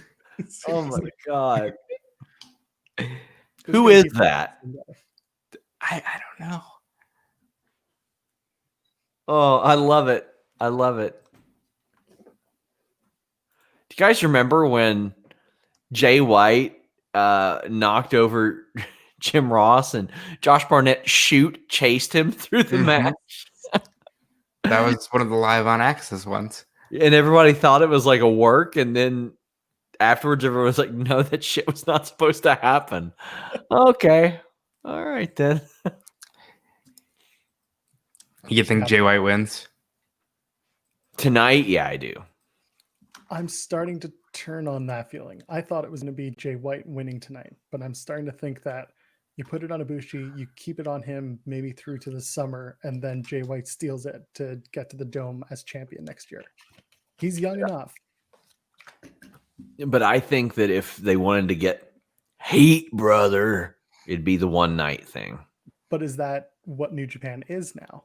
Because they've started hot-shotting stuff since they came back, but they didn't necessarily do that before. Well, I think if you're going to put the title on Jay White, you are going with heat, brother. And I think really whatever happens tonight, it's going to be inconsequential because tomorrow night is going to be when the major story begins, right? Yeah. Like there's no culmination to this. See, I don't know. They haven't done a lot. They haven't done a lot on New Year's Dash the last couple of years. Yeah, but this is the year to do it because you were out for so long. You weren't winning shows. So now you can actually start your year properly. It definitely isn't the New Year Dash of years past, like when we're talking Omega and Styles stuff and what the hell's Nakamura going to do type of thing. That year was just the most insane because you knew that like half the roster was leaving. I just remember when like the year that Suzuki came back at New Year Dash and everyone was like, holy shit, he was like banned from New Japan. And that was the big story coming in. And he formed Suzuki-gun. That was 16 as well, right? That was same year that Styles was like, all right, I'm out of here. Yeah, I feel like it was. Ah, yes. The young man with the shotgun mic in his hand.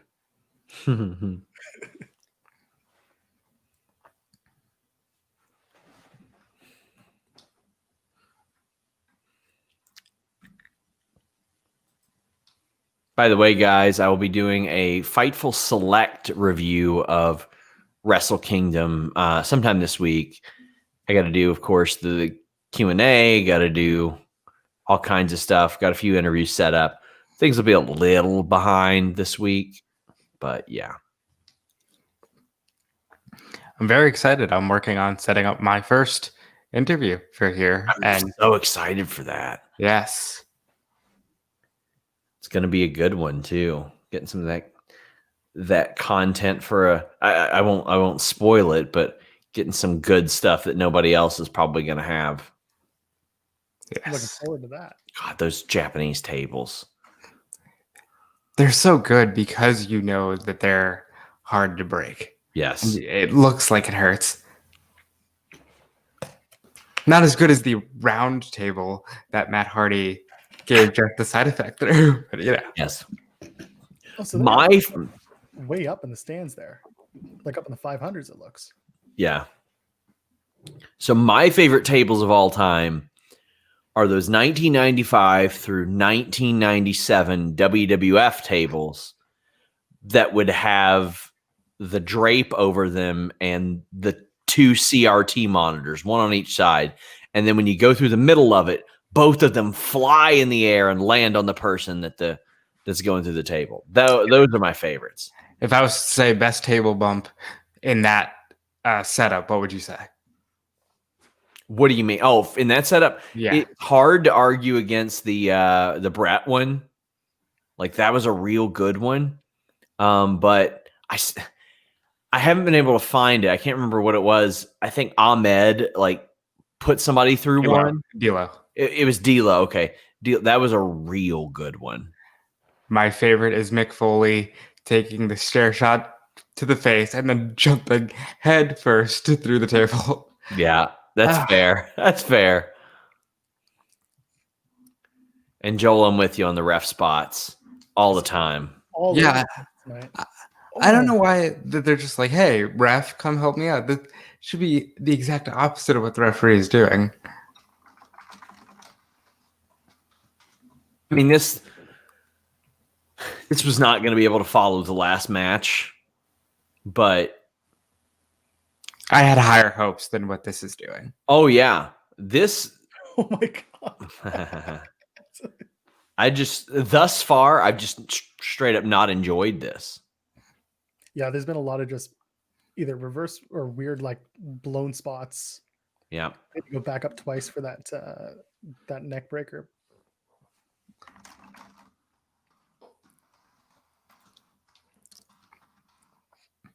Well, that's fine. The next match is going to be something to watch. It's going to be real fast paced. What is that next match? Was Mori and Takahashi. Oh boy. Yeah. Yeah. It's going to be good.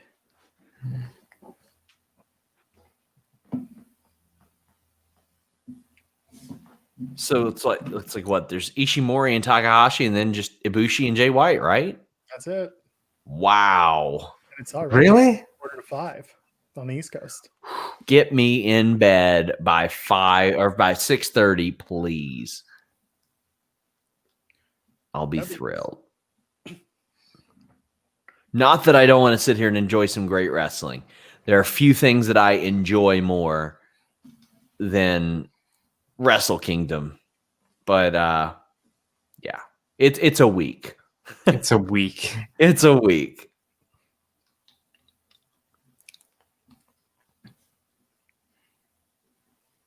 Yeah, we ran it down on my weekly podcast, and my co-host is not as in depth with wrestling as I am. So Sure. he's sitting there just being like, "Yep, I will not be watching all of this, but I applaud you for trying." I'm like, I'm not going to be watching all of this either. But here we are watching Wrestle Kingdom anyway. You know what? This is the important one. I'm guessing you don't have. Most people wouldn't have to watch Kings of Colosseum. Okay? Yeah. You can. Well, I'm doing 30 minutes on it on Tuesday with Court Bauer. I do like their main event an awful lot. That's going to be really, really good. Is it Hammerstone? No. God damn. I'm blanking out. It's definitely fought too, but who's he defending? No, Myron Reed not okay, so it wasn't that one that I was excited about. It's, Myron Reed and Leo Rush. That's what I was excited for, yeah. I think Leo Rush is a strong contender for best in the world in terms of juniors. Yeah, my thing is, if I were AEW, I'd be like, listen, I don't care whatever problems he had with anybody else. I'm going to sign him up. I think he can be like from an in-ring, this generation's Rey Mysterio. I think he's that good in the ring. And amazing. From a history perspective, he can revitalize the AEW career of Joey Janela. Yeah. And Joey needs it. Yeah. Did you guys see BTE. I know, Sean, you tweeted about it for a little bit today. Watching Yeah. Janela's weird reactions in his Yes. segment. I'm sitting there. I'm just like, okay, not really what I expected. That was the chess, right? Where That was the chess. Yeah. yeah. Not exactly. And I do love me some Joey Janela. He put over Ricky Morton last year. He's pretty cool. Hey man, best new couple, right? not him and Morton.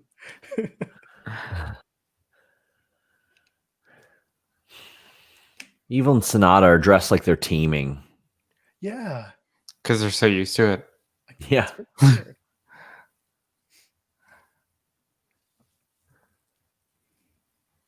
I would have switched it up for this one.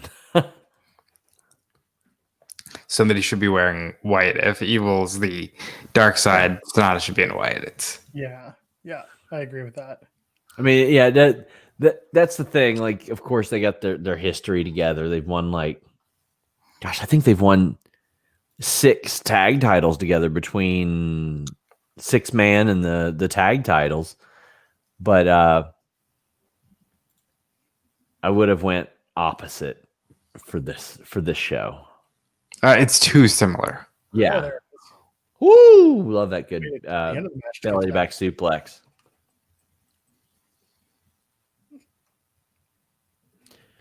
suplex. Throwback asks about Mike Bennett. He's in Ring of Honor right now. He and Maria are both in Ring of Honor right now, and that's the right place for Mike Bennett. He's there with Matt Taven. He can make Matt Taven interesting, and they can be a great tag team. They've always been a good tag team. I think the original Kingdom with like Cole, and that was a great faction.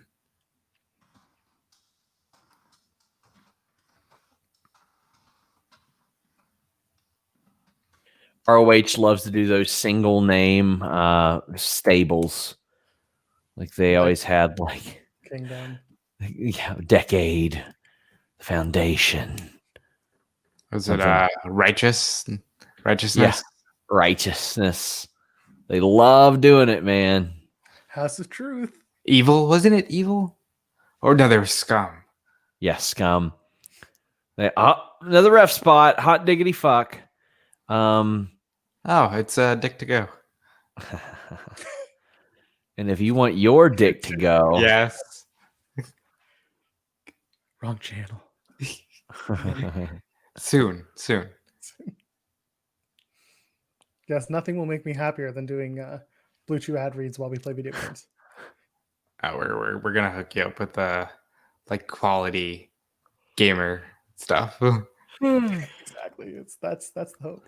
my first yawn, 4:48 a.m. later than last night. Yeah. You were hitting it by 3:30 last night. And if you want to hit it by 3:30 last night, get your dick to go. Oh man.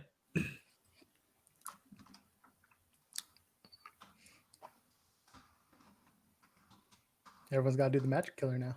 Yeah, I was looking at that. Like, why? Because clearly it's going to be Dick to Go and Evil versus the Good Brothers. That's it sounds like something for Talking Shop and Mania 3. I'm ready for all these companies or the company heads to put their egos aside, because it's very clear that like everybody else in wrestling wants to work together. And like Tony Khan's obviously open to Impact. He's been open to MLW in the past. Impact is very clearly open to a couple places. Ring of Honor and New Japan are open to each other. It's a matter of the forbidden door. That's it. It's New Japan coming to terms with AEW pretty much. Ooh, shit. Because I think if AEW had anything to gain from working with Ring of Honor, they would. There's just not a lot to gain there. Yeah, that would be all beneficial for RH. Yeah. And I know a lot of people are like, oh, well, what do they gain from Impact? Well, okay, so the same benefit that they have from Impact, that tape library. If they could get access to that. Yeah. If I were AEW, I'd be like, listen, come off those all-in master tapes, and we'll send somebody over for a while. As you guys are getting through this match, don't forget that if you have Amazon Prime, you can go and connect your Prime account to Twitch, and you can sub to us here on Twitch. It's free. Just something to think about as you're watching along with us. For free. They give you one, and what better way to use your one than on Fightful Gaming? That's right. You're And every right. month you get one free one. Gonna be some cool stuff over here. Excited to see what you guys do. And I'll be dropping by doing some solo streams here and there. Sometimes I just want to play Tetris for 10 minutes at a time. Yes. You know what? This match isn't great. I'm going to play Tetris right now. You won't see my stream, but At some point, I want to run through like arcade beat 'em ups. You know, just a lot of the quick, wacky 4-player stuff. hey, thanks to KSteets00 subscribing with Prime. Go to Tetris Play Now. Here we go. Am I able to share my screen at all? On my screen right now. Am I able to share my screen? I don't even think so. Yeah, I can.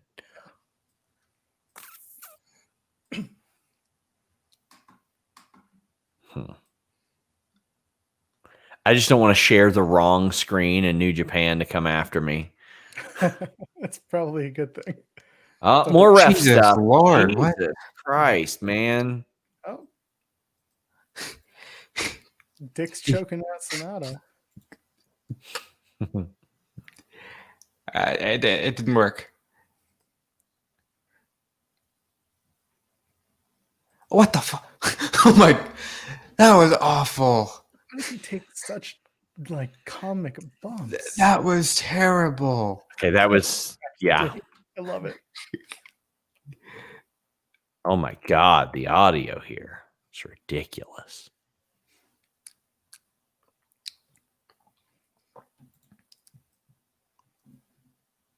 This is it. The bridge one. Oh my God. Oh my. All right, I'm playing Dr. Mario.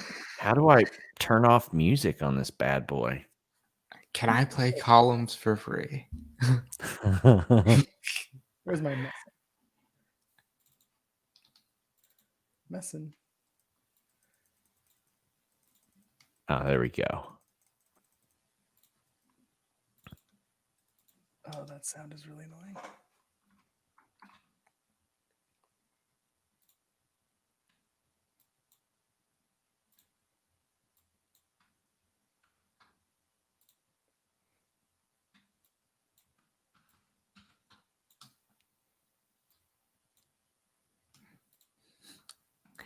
You're right, Greg. There was a Dickwood joke in there somewhere.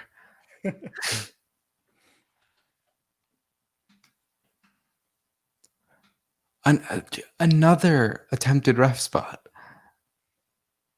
Well, I'm playing Tetris like a real man. Well, I'll watch it. You're doing great, pal.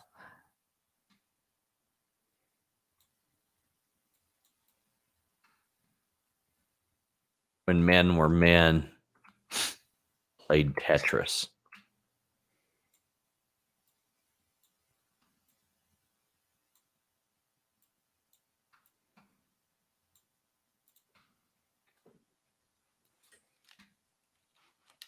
God damn it, pal. You love to see it. All right. Thank you, Jesus. Jeez, man.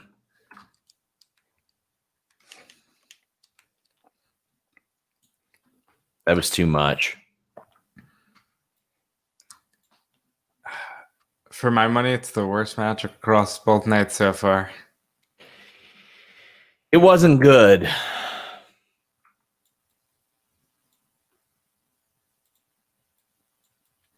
Yeah, that match was a choice.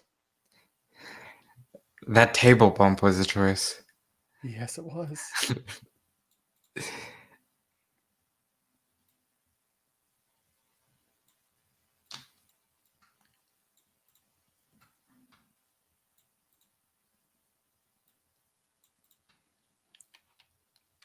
Got to activate my own brain with Tetris because New Japan didn't do it with that match. Shit. Oh well, pal. God damn, another one? Really?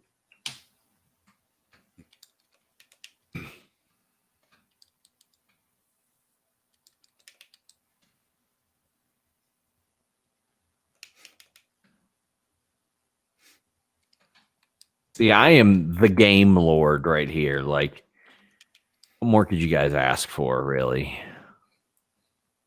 This is premium Twitch content. It is. I mean, this is what people subscribe to see. Me playing a 20, 30-something-year-old video game in the middle of one of the biggest wrestling shows of the year. I'm right there with you.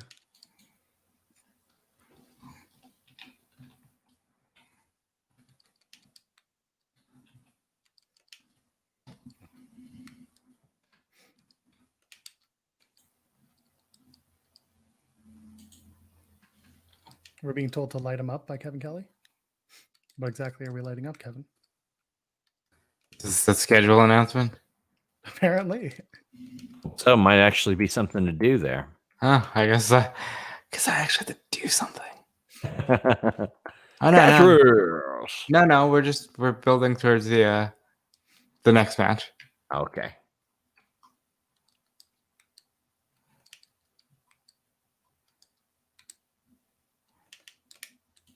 They're real excited for Takahashi. I'm not excited for the poor man's neck. He's gonna try things. He's proven that time and again. Whew.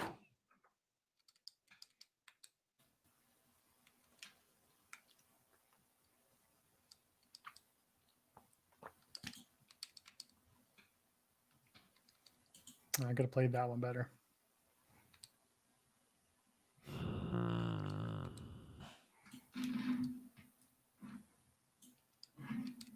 How you guys doing in the chat? You guys still with us? Yeah, are you still with us? You guys give a shit right now? I mean, you should. This next match is going to be great. It's going to be real good. Kind of hoping I get killed before this match. Not literally, of course. That would be unfortunate. I don't want to actually die.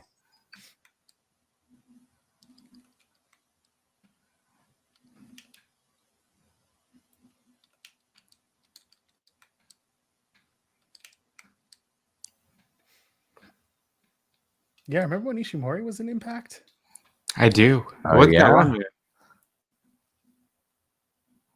Trying to remember if I saw him during his time in Impact.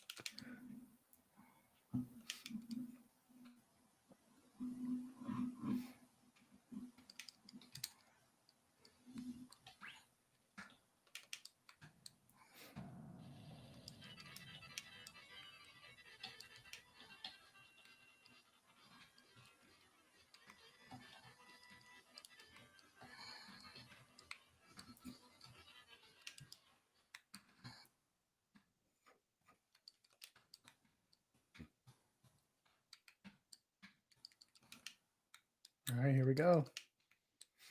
Entrances time.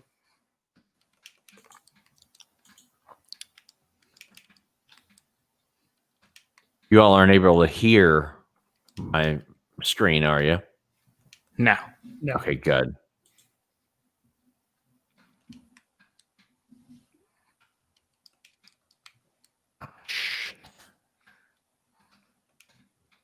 Oh, damn it.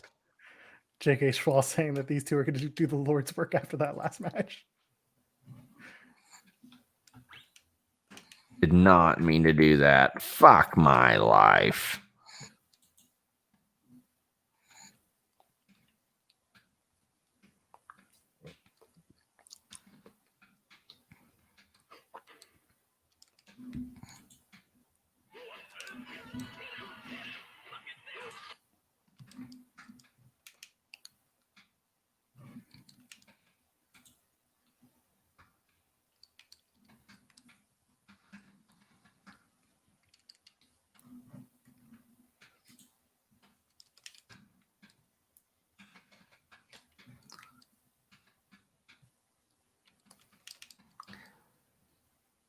People are in the chat critiquing your gameplay, Sean. They can critique these nuts. How about that? Son of a bitch. Fantastic.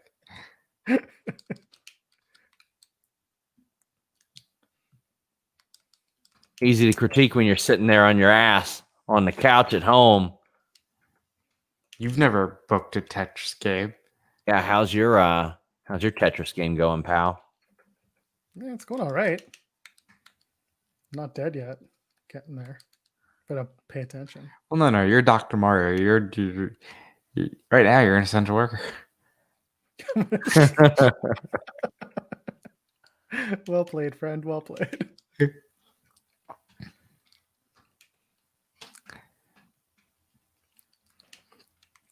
I'm excited to actually have something to do after this match because Hiromu will win.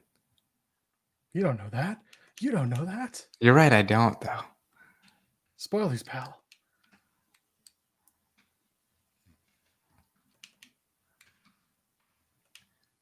Will ELP run down and interfere? God, I hope not. That would be interesting. Getting out of control here. You can do it, Sean. I love how nonchalant you just said that. Well, Good for you. You can do it. I believe in him. The enthusiasm is in here. Sounds like it's waning, is what it is. Oh.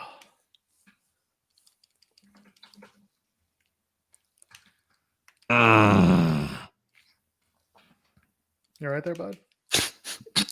Oh, gotta rub my eyes. Oh my god. Oh.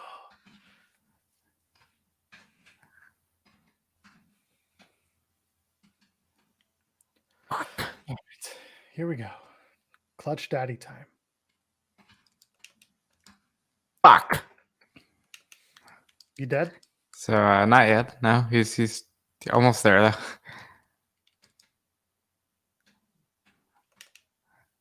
Oh shit!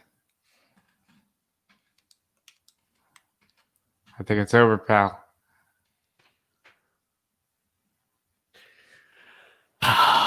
47,000. I'll take it. Hey, you know what? I doubled my last high score. Atta boy. Almost tripled. Almost. He's doing good work. I appreciate you guys bearing with me through that. we didn't lose that many viewers, if any. It's amazing. Brian Rose says, anyone can play Tetris, try playing Pokemon Coliseum. You wish you had this hand-eye coordination, pal.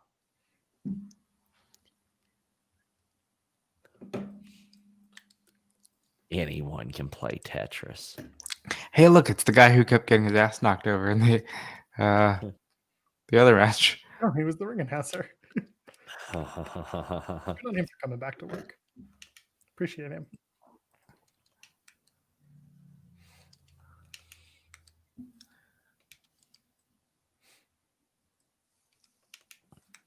Okay, I should probably update my match rating for that one. We're going to go a 4. It sucked. I respect that. Below par. It's hard to even fall below like 5 for one of my things. Very, very hard. Let's see here.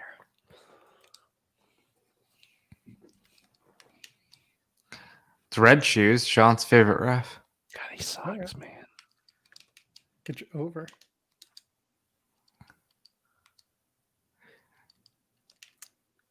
Hey, how does a plumber get a doctor's license? Like, what is Mario doing over there in the Mushroom Kingdom? I fucked that up real bad. That's a plum. Night school. He does a lot of things, though. You know, he's like cleaning graffiti off of walls. He's giving people medicine. Yeah, something doesn't add up here. Beginning to think Mario is just a master criminal. I mean, yeah, why not?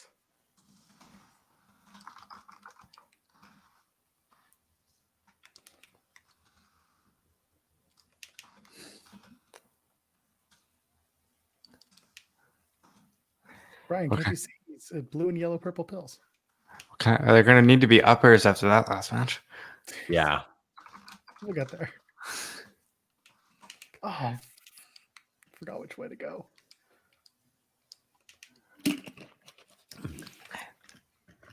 They're already moving at like 10 speed compared to the last match.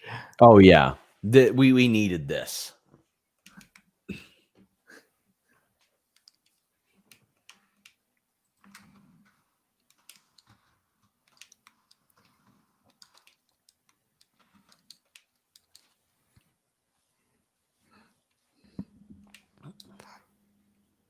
Hey, look. The same spot. Hey, look. He did it better than ELP. Yeah. Whoops.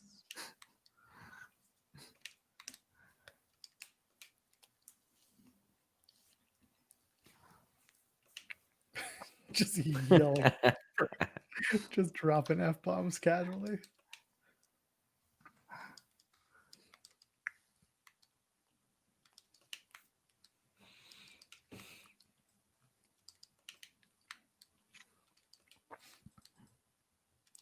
Everybody's retained so far tonight, right? Yeah, which is not as is tradition here Which on Wrestle. means if Ishimori does, I'm going with White. Yeah. Yeah. That's a safe assumption. Or is it? I'm not in Gato's head. I don't know.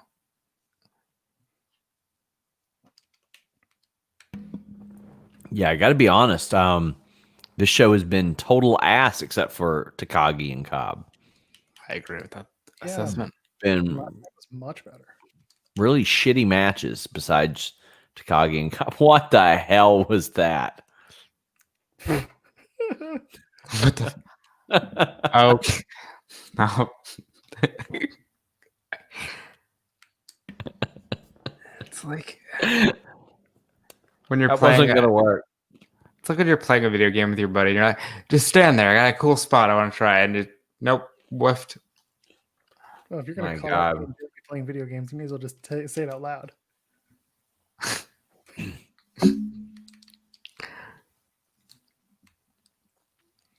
Somebody says one night is easier to pull off sleep schedule wise. I actually disagree. Match quality wise, this isn't like making me go, oh, I'm so glad this is 2 nights. Yeah. Yeah, I agree with that. But as far as one night, I'm much more likely to get through 2 nights that are about 3.5 hours than I am one night 7-8 hours or 6-7 hours, whatever the hell it is.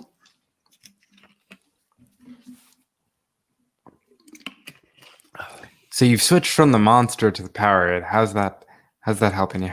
Got the B vitamins, you know. I already drank a hydrant tonight. Big fan of that stuff. Their new sponsor. Hit them up. They were down to clown, so to speak, but had a Powerade ready to go. Didn't have the time to do the mix gimmick, but yeah, I like it. All right.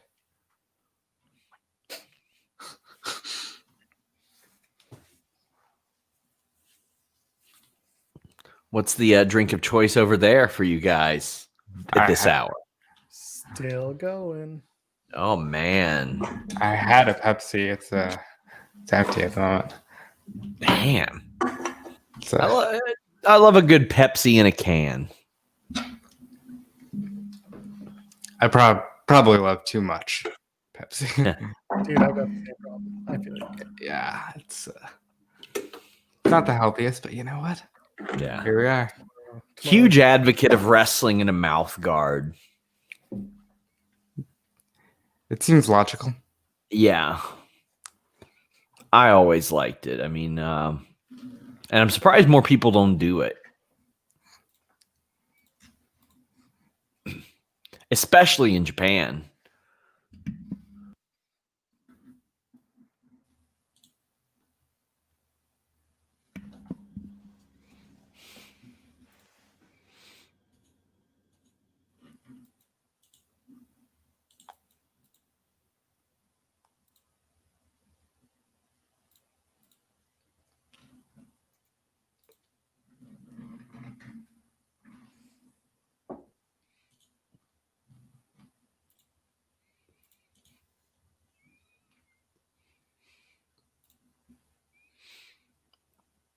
God, Ishimori looks like $1 million. That dude gets it.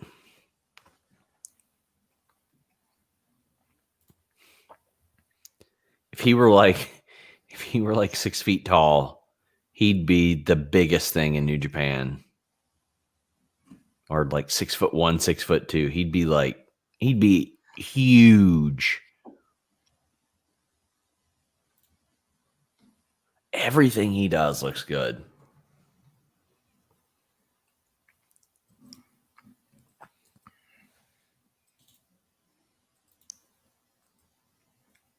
I'm really sad we never got that Naito match. Yeah.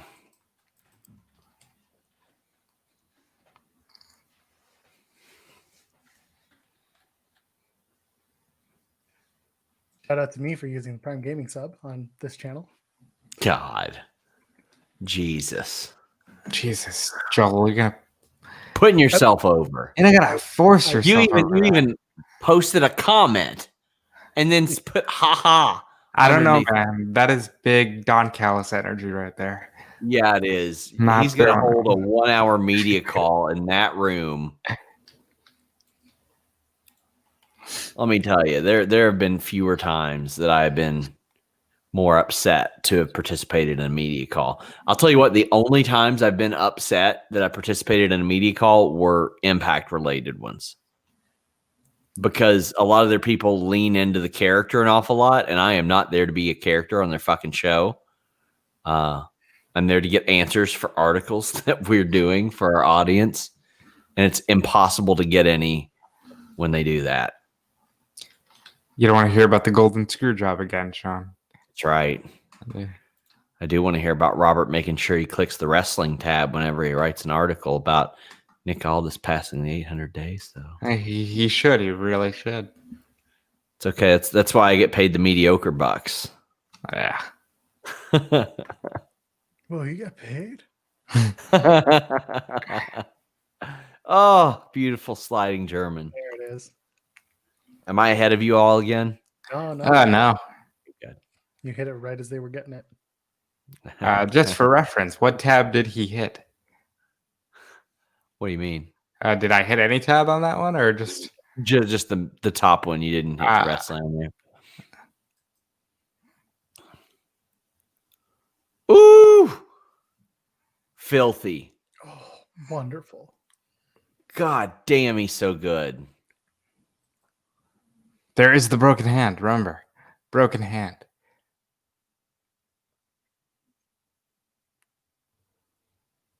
Kind of upset with myself for not using the bathroom before this match started. Rookie mistake, pal. But listen, I was playing video games with the fans.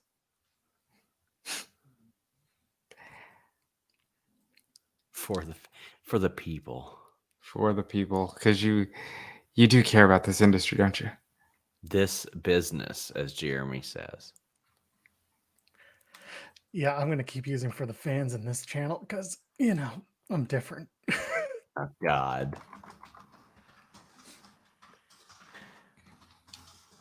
It just hits a little different up north, Yeah, fair.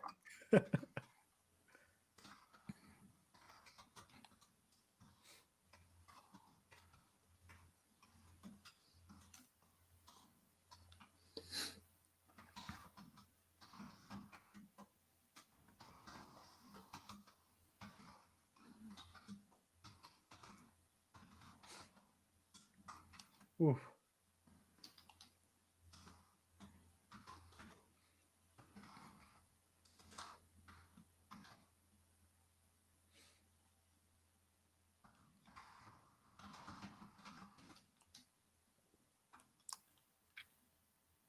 It's pop-up reversal night in this match.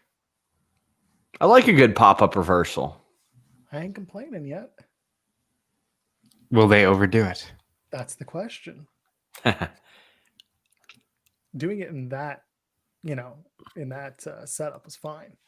If they keep doing it for the next 40 minutes, we got problems. I think they can go for a ref spot here. Right? I don't think Red Shoes gets enough spotlights in those ref bumps. I'm missing a shooter Where's Shooter at these days? And that red shoes kid? Ooh. He's in he's Oh taking care of my Moxley and Renee.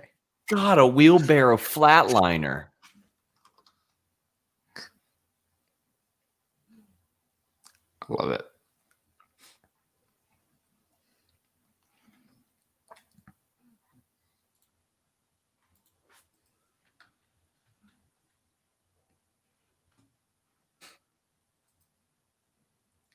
Oh, there goes the jacket. For the record, Shota's actually in Rev Pro in the UK. That's the serious answer. Yeah. I like the joke better. Yes, where's Shooter?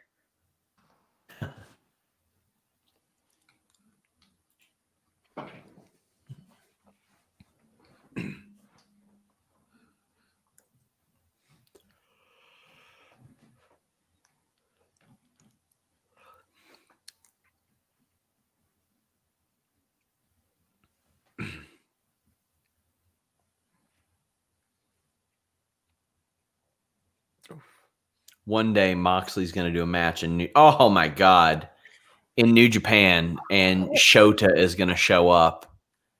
It's going to be so cool. After all this time apart. And they're gonna hug and cry. And then Shota probably turns on him. Yeah. Yay. Yep. Moxley told me that he wants to put over Shota and hopes that he said he hopes in 15, 20 years, he's willing to carry him to a good feud. Well, you know how you do that. Oof. The story is that the baby isn't Mox's. Oh, God damn it. And call him Shooter for no reason. That's right. He ain't shooting blanks. I'll tell you that much. My God. Deplorable, guys. Blame Canada. Well, I had my 2 interviews with Moxley last year. Never again, probably. Oh, Moxley's definitely watching Twitch. Yeah. Yeah. Yeah. It doesn't matter. You all will learn as this goes on. Anything you say ends up being transcribed by a website. I don't get to say an awful lot on the podcast, by the way of stuff like that, because somebody will make something of it. Mm-hmm. That's awful. And that's why I never planned to go that far. I never did either. But you leaned into it, Sean. It's different. Oh my God. I didn't want this. I didn't ask for this life. I'm only here because I can't go anywhere else. That's a lie. I actually quite enjoy you guys. Second yawn of the night, 5:18 a.m. My God. I think you're doing good. Doing pretty good. I'm gonna make it tonight. Last night it was tough. I'm making it tonight.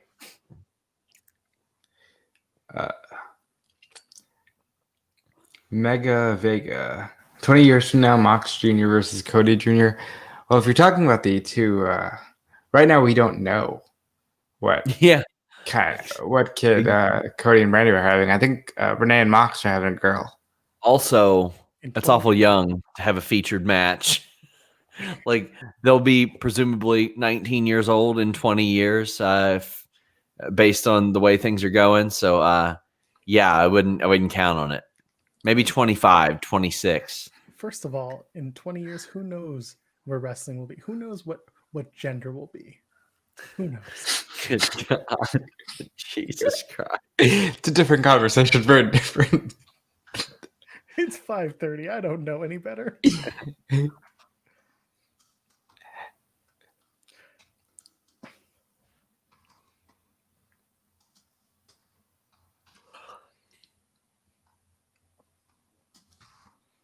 Oh,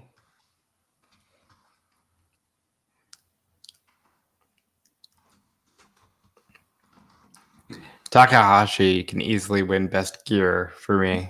This guy Yeah. he just looks so cool. oh, that jacket from last night. I was saying it's a bitrate killer.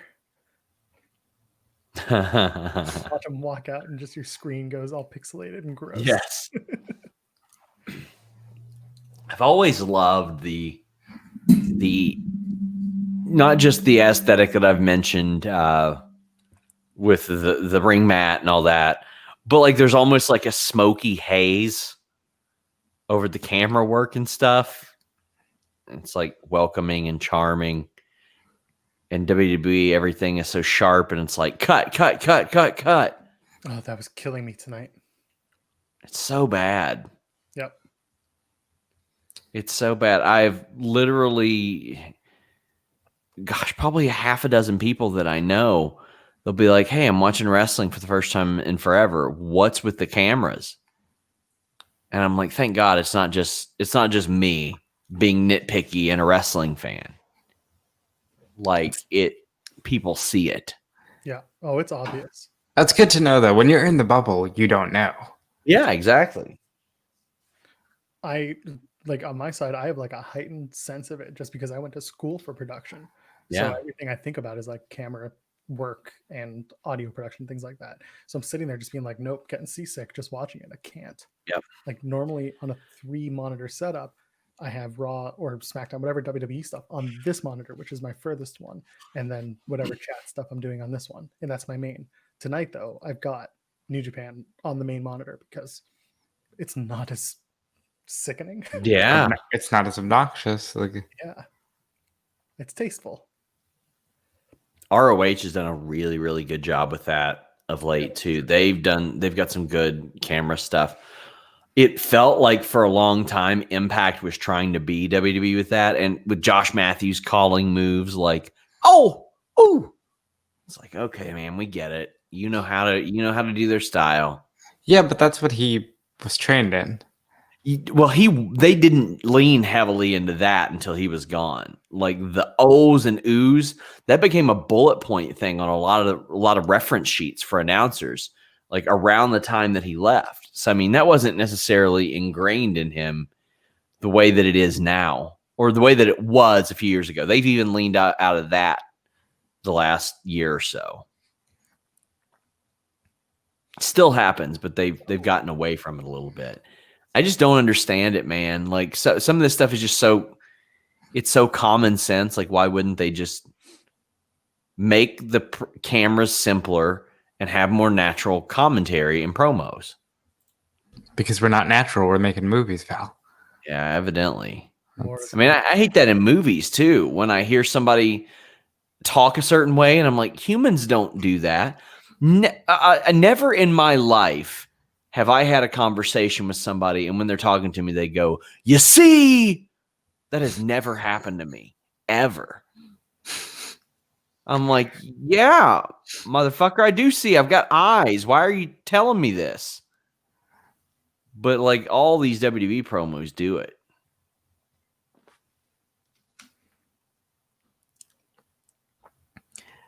So I was very confused by the end of Raw.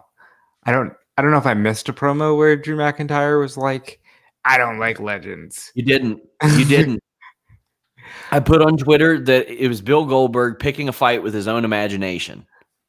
He dreamed this up. Whoever did this, actually, I got a phone call from somebody that was sort of close to Goldberg right after my podcast. And I was like, they made him look real bad. They had him come out there and be like, "Drew McIntyre, you piss on all these legends." And I'm like, man, he literally posed with the most hated legend there. Yeah. And Randy Orton stalking people on scooters. Like he's hunting down all these guys. And then I think about it and I'm like, well, you know what? Goldberg versus Randy Orton makes a lot more sense to me. Randy Orton, the legend killer. Oh my God, that was nice. Wow. But I mean, Orton versus Goldberg makes sense. And if Goldberg beat Orton, we can give a shit. Whatever. Right. Orton will be fine. And then here's the funny thing. Robert, do you remember Clash of Champions? I do. What did Drew do during that entire show? He got helped by at least 4 legends, including Ric Flair. Yeah, it's fucking unreal, man. They woke up and they said, "All right, we're changing idea with Roman, so we're going here with Goldberg because Goldberg has to challenge for a belt. To me, yeah, I just hate that, man. He should be facing Orton. If they wanted to have Roman crush him, I'd be all for it. Whatever they want to do that makes Roman look good, I'm for because he's good TV. I think the only silver lining is if they use Roman and Goldberg to merge the belts because the brand split is not as strong as they think it is. It's not, but I also covered all those SmackDowns when there wasn't a brand split. And let me tell you, Yeah, that's there are only so many times you can watch Dean Ambrose and Sheamus fight on Monday and then them run back the same exact match on Friday with nothing else. No, like then on Monday they pretend like Friday didn't happen. That's frustrating. That's true. And I don't think that they can't do. I don't think they'll end the brand split because USA and Fox don't want them to. New Japan have effectively had a brand split this year or last year because of COVID. Like the New Japan Strong thing was its own deal. I wonder how much that was separate from what they had planned for New Japan of America. Yeah.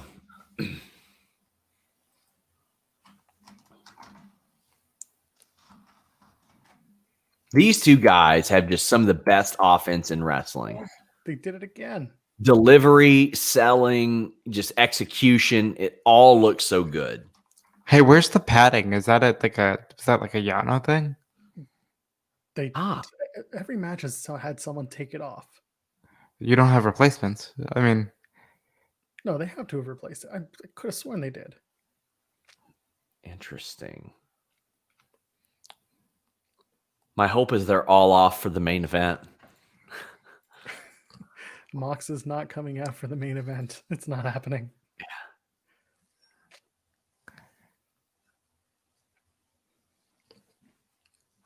what about Omega? Huh? I mean, here's the thing. If Ibushi did win and then they ran a video right after and it's Omega, oh boy. You want to talk about explosion. Yeah. Yeah, that's going to be huge.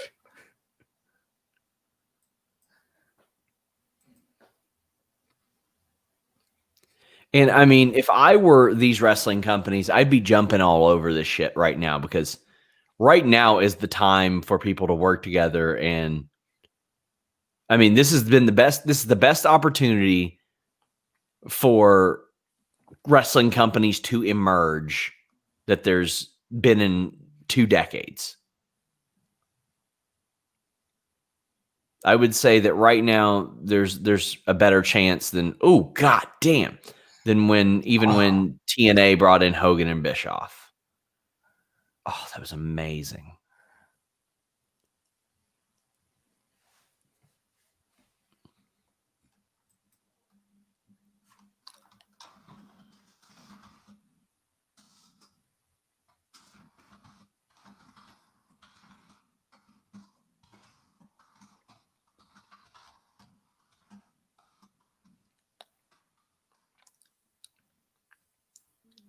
Oh yeah, there you go.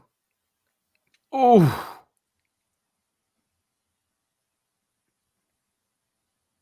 Oh my God.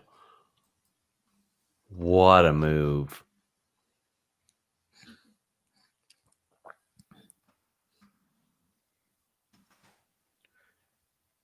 So the English commentary are not in the dome, right? They I think so. Shown them at all, but obviously Rocky Romero, who's been on commentary a little bit throughout the night, he's there. Very confused as to why.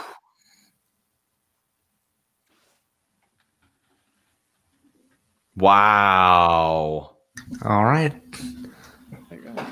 So, what is the name of that move? The suplex into the flatliner. Does anybody know? Anybody in the comments know? I love that move. I've never. It's not one that I've really taken the time to adore in the past. Holy crap! It was amazing.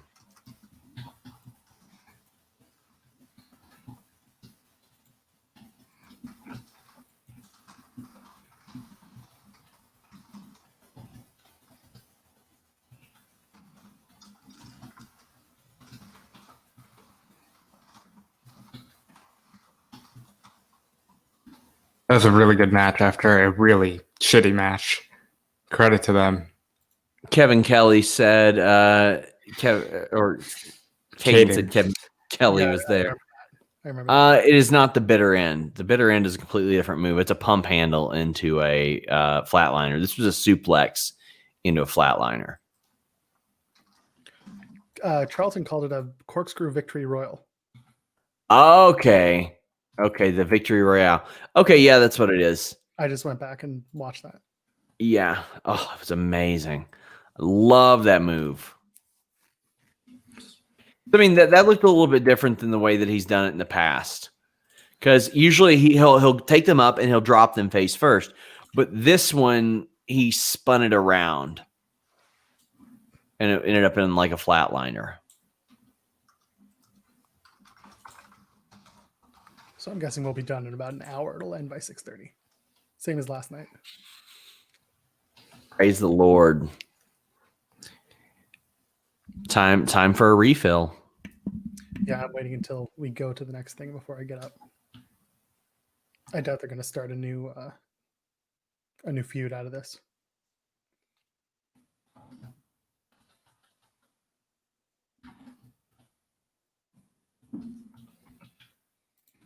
Is there anybody that they could? There's no one that comes to mind unless you bring out ELP again to start something.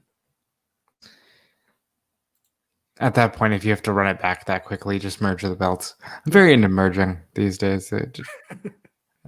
Certain things don't need to exist.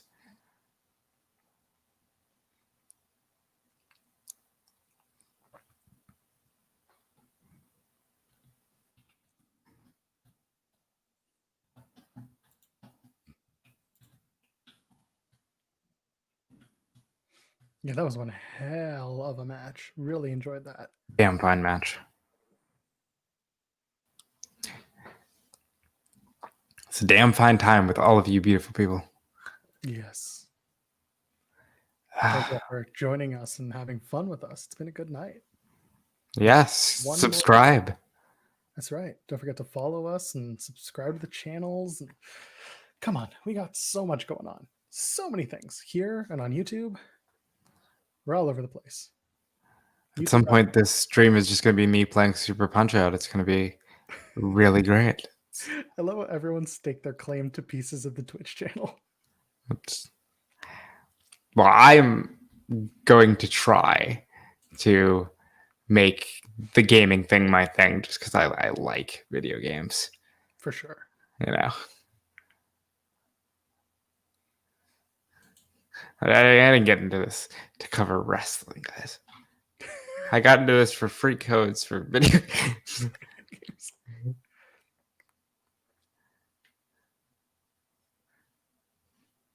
And I'm here because I took offense to Sean playing video games on his own on stream. And so did Jeremy. So we got back at him, and here we are. You know what though? Twitch is over and you're at the forefront. It's about all I can muster at this hour. Just slow arm pumps.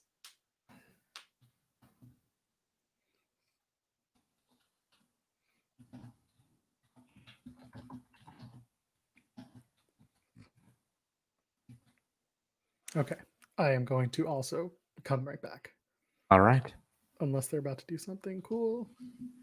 I hope not. No, good. It's just a video. I'll be right back. All right.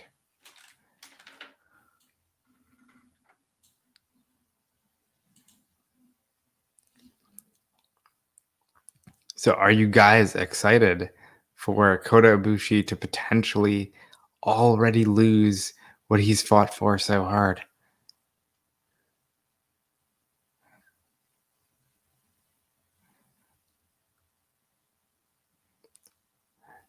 Yeah, if the new game is like No Mercy, I'm very into that.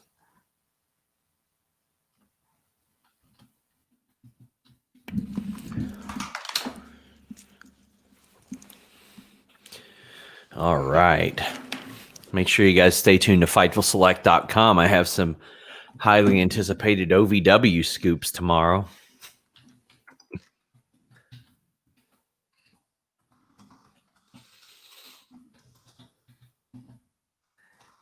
This related to the Brian Pillman stuff?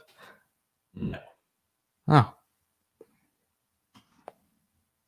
I did reach out to him, and he just said the schedule was getting tough for him, and he couldn't do the Rumble that they're doing this Saturday because he had already committed to doing Elijah Burke's Love Alive charity show.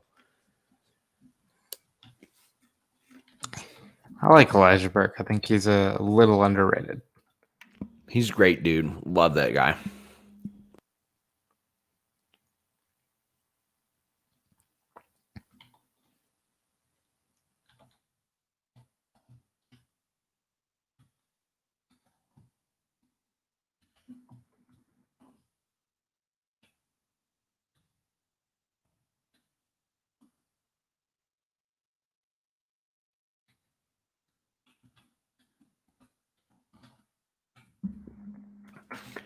Oh, man.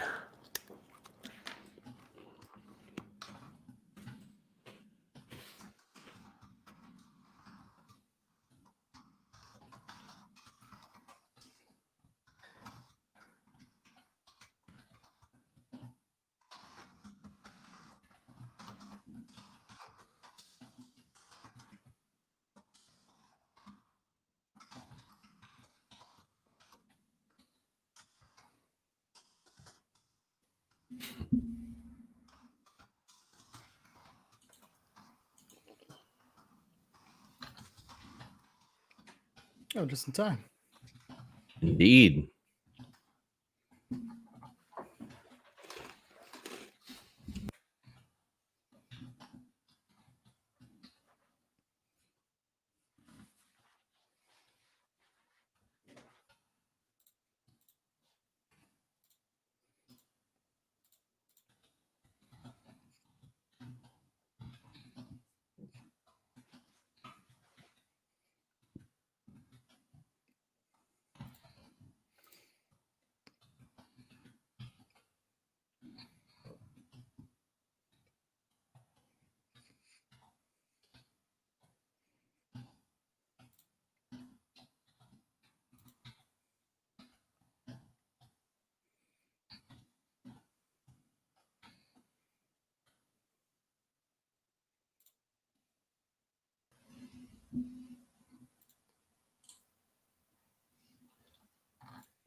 Switchblade telling us this is his night.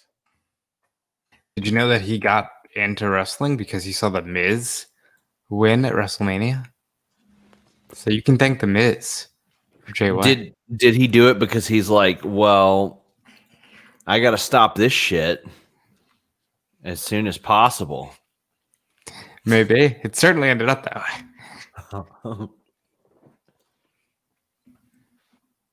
I think The Miz is actually a perfectly serviceable pro wrestler. You can't say that. You're a big internet scoops boy. You gotta hate him. I know. I know. Big internet scoops boy. Aren't you excited? Because after tonight's main event, Jay White's going to debut his new talk show, JTV. Oh, God damn it. If we got an Australian Marjo, well, it wouldn't be an Australian Marjo because Miz is married to a French woman. So Jay would have to marry someone foreign to him. Well, first of all, let's get it right. Jay is an Australian. He is New Zealand. New Zealand. He's a Kiwi. Okay. He's a Trust Kiwi. me, you get I the should have known that. Is a big problem. Sorry to my dear friend Samantha for screwing that up. But So Jay would have to marry a Tongan woman. I'm sure he might know a few people. yeah. If only he had someone that could introduce him to a Tongan woman. we'll have to look around for him.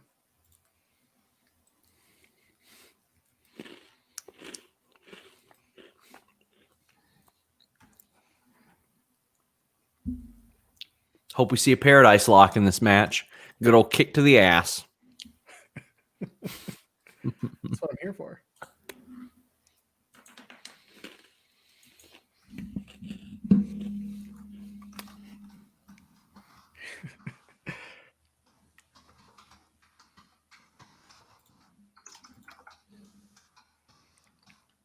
Remember last night when Tanahashi had the match of the night and you loved it?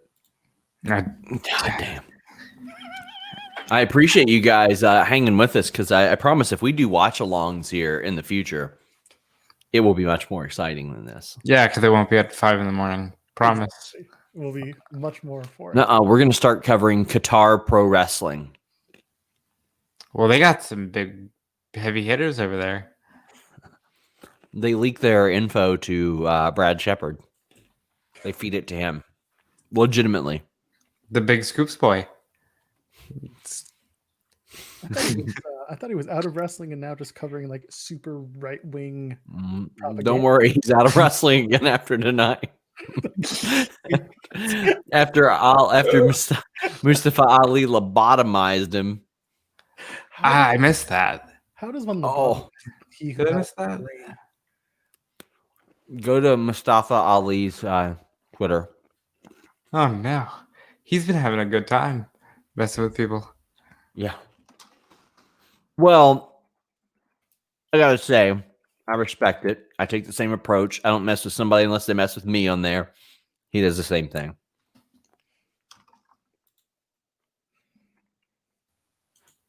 He blocked me a long time ago.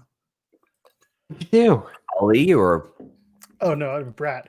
oh, same here. Ali, I'm not a dick.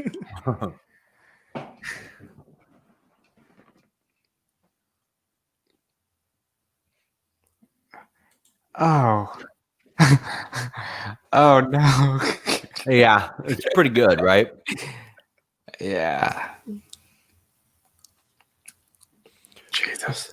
As a wise man once said, you get what you put in, and people get what they deserve. That's a WWE Hall of Famer you just quoted. God damn, I was about to say the same thing. Look at that. 2 nights of streaming and we're already in sync. Yeah. It's wild. There's somebody on Twitter that is using the display name Hanzo Man from WCW versus NWO Revenge, and I love it because that is my favorite wrestling video game character ever. To the point where I may have mentioned, sometimes when I wrestle under a mask. I considered wrestling as Hanzo Man, but I was like, wait, I can't do a Stardust press. I can't do a Phoenix Splash. I can't do any of the things that he did in that. So that would be kind of counterproductive. And Aki Man is just not fun to me. I love Aki Man. They got THQ Man as a palette swap. It's just the best. Yeah. Also, shout out to Maya Inca Boy. Oh, yeah. Like, I wonder why they don't bring those back for a game or something like that. Remember Bukowski? Bukowski was good. Was he? He wasn't good. Come on. Dake Ken had the sledgehammer gimmick before Hunter. Hawk Hanna. I remember him. Basically just like a sumo, wasn't he? Yeah. Yeah, he was sumo. Maya Inca Boy. Forgot about Maya Inca Boy. Fantastic. Hey, where was Hillbilly Jim tonight? Pardon? What? Oh. Yeah. He wasn't there. Kurt Angle wasn't there. Let me see. Sorry, I know Jackie wasn't there. Ivory wasn't there. Yeah. I heard ahead of time that Carlito and Candice Michelle would not be there. Maybe you shouldn't, advertise people during a pandemic. I mean, that's a lot of people who did not end up appearing that got advertised. I'm assuming they were there, but they were just not shown. Eve Torres was not there. Beth Phoenix wasn't on the show, was she? Nope. Candice Michelle, Carlito, Hillbilly Jim, Ivory, Jacqueline, Kurt Angle. P.S. Hayes wasn't, was he? And he's just there all the time, isn't he? Yeah. Basically sleeps at Tropic Field. That's 9 people. It's some false advertising there. Yeah. See, I never expected Beth Phoenix to even be there, because if she's doing everything for NXT from home, then why would she come into a random Raw? They advertised 24 people. 9 didn't. 9 weren't there. And then Teddy Long, I don't know if they promoted it, but he did. Yep. I reported it. Whoops.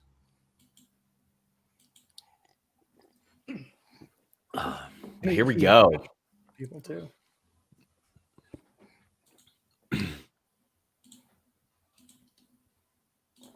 Big main event time.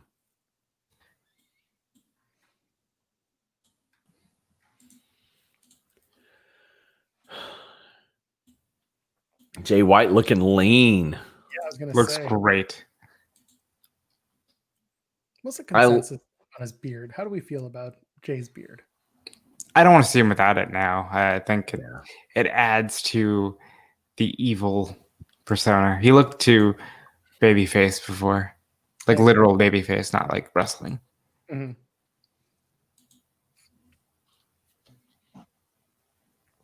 Dr. Frank. That's another good one. Jekyll. I forgot about him. The Executioner too. Oh, that was the Kobashi character. And I feel like Ming Chi. There you go. That was one. Who said chi every time he punched you? Yeah. Well, there was the Ming Chi and there was Kim Chi. We got to play some WCW Revenge sometime. We really do. Girl. I mean, Robert beat our ass at it, but still, come on now. I have it ready to go. That was the N64 game that I don't want to say I grew up on, but when I went over to one of my friends' house, that's what we played. And because of Hans Oman, I'm a little partial to that game. I liked the one before it, World Tour, had a Hayabusa clone called Hannibal. One of my favorites. See, that game was how I discovered Hayabusa and started to give a shit about Japanese wrestling. Because I was like, oh, well, who does this move? I didn't even think it was based on him. I was just like, who did his move? And I figured it out, and I was like, oh, okay. But I had the WCW versus the World game that you all were playing, which was basically 32-bit version of this, less good. Yeah. I hated that game. Yeah. I liked it a lot, but that's just because the alternatives were Nitro, Thunder, Warzone, crap like that. See, Warzone and Attitude, they were good for the time, but as soon as you get the Aki engine, it's over. Whenever you play a grapple heavy game like that, that's it. And we are underway. And we mentioned Jay White being leaned out. I'm glad that that's the more widely accepted pro wrestler body now than the bloated, let me weigh as much as I possibly can and be as big as I possibly can type of thing. Because this is the way that most athletes look at the top of their game. For sure. Get that CrossFit Jesus look. Yeah. He was advertised for SmackDown and then just didn't show. Yes, he was. Oh, yeah. It's pretty wild. Skip up. God, imagine how Ibushi feels physically right now. I imagine he's feeling pretty good. He's been through worse, I think. I'm sure, but I mean, my God, last night was brutal. Yeah, he definitely took a beating. Didn't land on his neck nearly as many times as we thought he would. Yeah. That is a good point. That is a good point. That's why we're doing this tonight. How much shenanigans do you expect here? Well, with considering on who's outside, I'd say a significant amount. Who's reffing this? Red Shoes. Oh, there's shenanigans right there. Red Shoes is out here. More shenanigans. Like, why are you checking on the guy that's not even in the match? What are you doing? Let somebody else check on him. Ain't your job, buddy.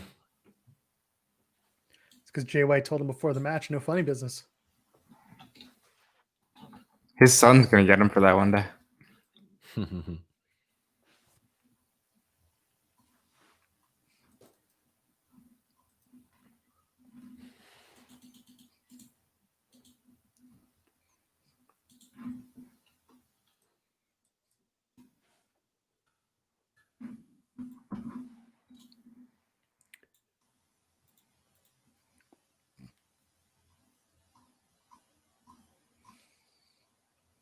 So here we are, almost 3 hours into the stream. Last night's was 4 hours and 40 minutes. So this is a welcome change. I'll tell you that much.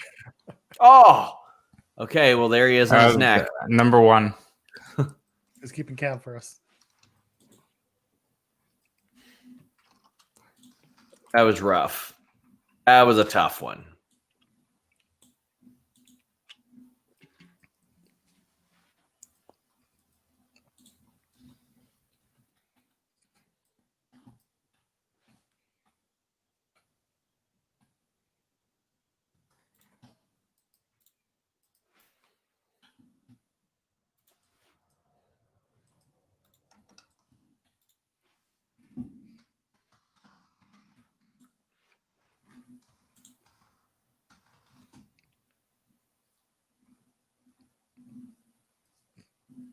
Yeah, they're going to go neck bump heavy in this one, I think. Because old Bobo mentioned, I didn't fall on his neck that many times last night. They're like, well, let's see how many we can fit in on night 2. He's got to do it. It's in the contract at this point. Yeah. Oh, bless. I got to keep the watch hours from that video that they pulled on Scraps. Because, I mean, that was like at least 500 watch hours. That was, and when you're trying to get to 4,000, that's very important. I mean, I could give less than a shit about being able to go live on Scraps. I just did that to get the hours up, but yeah. But guys, if you are listening and you want to support what we're doing, we have not been able to monetize Fightful Scraps yet, but it's got compilations. We got the 2019 and 2020 Epic Triggered Rant compilation. We have the What to Expect from Fightful Scraps, which is 90 minutes of clips. We've got the Shooting Softly compilation for 2020. And we have Fightful's Funniest Moments too. And people said, well, where's number 1? It's on the main YouTube, but you know what? I'll take it and I'll put it over on Scraps soon enough. How about that? Also, I have a 2019 video interview marathon. It's like 3 hours, 20 minutes long. Lots of fun stuff over there.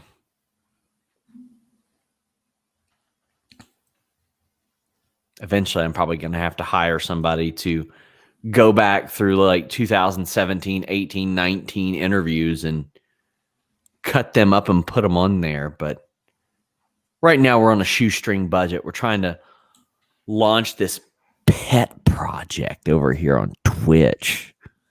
Ugh. My ears are burning. Oh, God.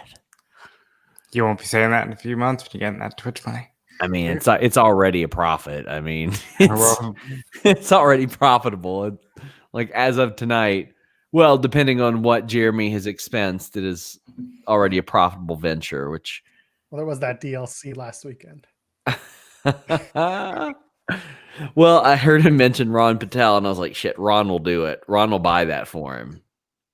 Ron sent me I want to say 200 bottles of Doritos. Wow. Why you specifically? Like, what's happening here? Because Denise brought them up on the air, and I said I had never tried them, so he took it upon himself to make sure I tried at least one of every flavor, and in order to do that, he bought me a case of every flavor. The good doctor. Yeah. Yep. Some people got Doritos for Christmas this year in my family. That happened. My cousin got 2 cases of Doritos. That was real. Eventually, I'll actually buy a bottle of it because it's Well- near one of the grocery stores I frequent. The beauty of it was he sent me so many cases that I could also allow like 12 other people to try every single flavor of Doritos. I'd do a little mix and match gimmick there. And Throwback said Ron sent me a back massager because my back hurts. It's crazy. It's amazing. What a great guy. What a good dude. When Tim and I did our first watch along, he was in the chat. We were doing, I think it was All Out last year, and he was like, "You guys want me to order you some Taco Bell? You want me to order you some pizza, whatever?" And we're like, "Well, Canada, like you can't, but we Yeah. appreciate the idea. Like he's just a nice dude. We'll Just put a him nice over. dude. Aurelian OG meant to say good of Ron, but said good OG Ron. No, you know what? I think good OG Ron works here. Yep. I think good OG Ron works just fine here. Man. Oh, spank that ass. Yeah, I'm always surprised when people like send me stuff. Like Throwback, we did a thing where, and he sent me a Red Sox jersey, even though I'm a Reds fan. He wanted to get me one because he's a big Red Sox fan, and seeing my name on the back of a jersey, I was like, okay, I'm gonna get a Reds jersey with my name on it. Rob Wilkins sent me a pretty cool banner. I've had people send me wrestling figures that I didn't have, which was very cool. That's neat. I gotta say, the most unusual thing I've ever been sent was a signed Nikolai Volkov comic book. That one was unusual. What was the comic book? I don't know. It was. I never cracked it open. Admittedly, it's still sitting in my merch room, so to speak. Also, the Carol Baskin bobblehead doll's got to be one of the weirdest things a company has sent me. There was a show on WGN, I want to say about 5 years ago, and it was like a reality show about people who owned a funeral parlor that promoted wrestling, and they wanted to send me a shovel, and it was like painted gold or something. So many meanings. Yeah. Yes. And I was like, wow, they wanted to send me a golden shovel. I'm asked how my candle is. I apologize for not having it in the shot better, but I mean that's got to be the gimmick now, right? Like a lot of people talked about me with the candle, and if I do a solo stream, I'll have a candle. Although I will say, having you guys has made this stream way easier. I appreciate that. You have to have candles. They're gonna start sending you candles. You're gonna be a candle guy. God, big candle boy. That's what I'll be. Big candle boy. Last thing I need for you is to be like the candle lord or something. Yeah. Well, I always tell Jeremy, I'm like, man, you got to switch up your bits. I didn't always tell. I told him this week, you got to switch up your bits. You got to do different things. Like if I were still running the tall gimmick, oh my God, that'd be frustrating. People were sending me stuff last year like, man, you're so tall. And I'm like, listen, I cut that shit out like 2 months ago. Let's move on. Oh, You almost got a show out of it though. the Wick Lord. Oh my God. I love it. I love it. Big Wick energy. That's what we're here for. And ladies and gentlemen, we have merchandise. This is going on Twitter right now. Oh, hold on. Let me do the screenshot. There we go.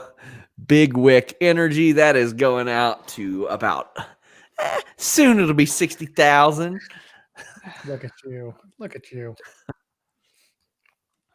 Oh Jeff Jarrett's wow! going to be in the DMs. Boy, I like your big wick energy. Yes. We can do something. Yeah.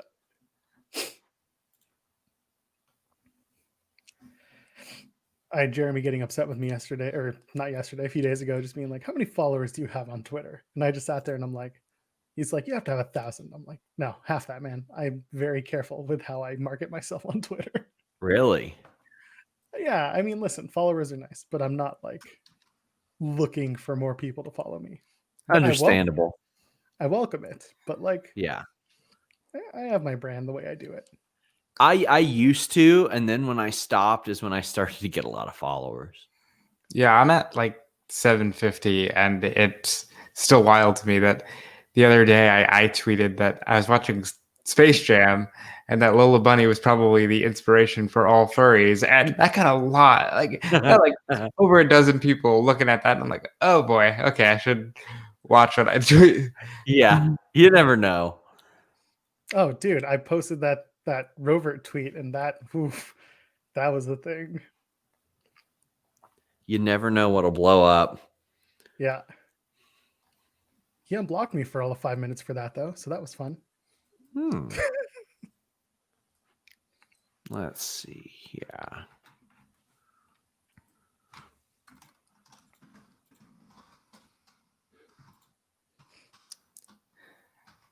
Is Ibushi hulking up? I think so.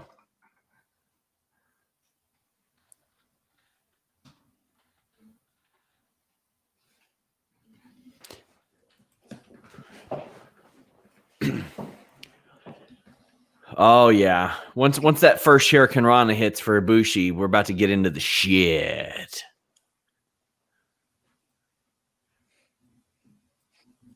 I love it.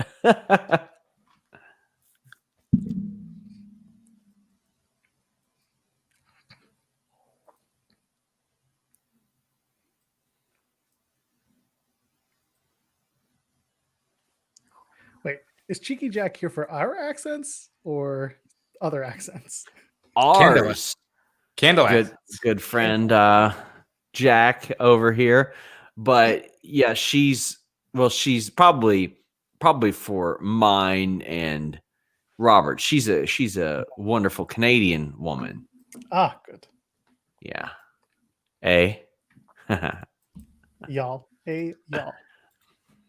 One of the funniest outtakes I ever saw is TJ Miller in Office Christmas Party, and he kept on going through things that he majored in college, and he's and a minor in Canadian linguistics.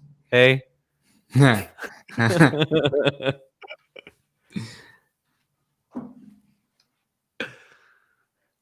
Oh God! Oh, that was almost a neck drop.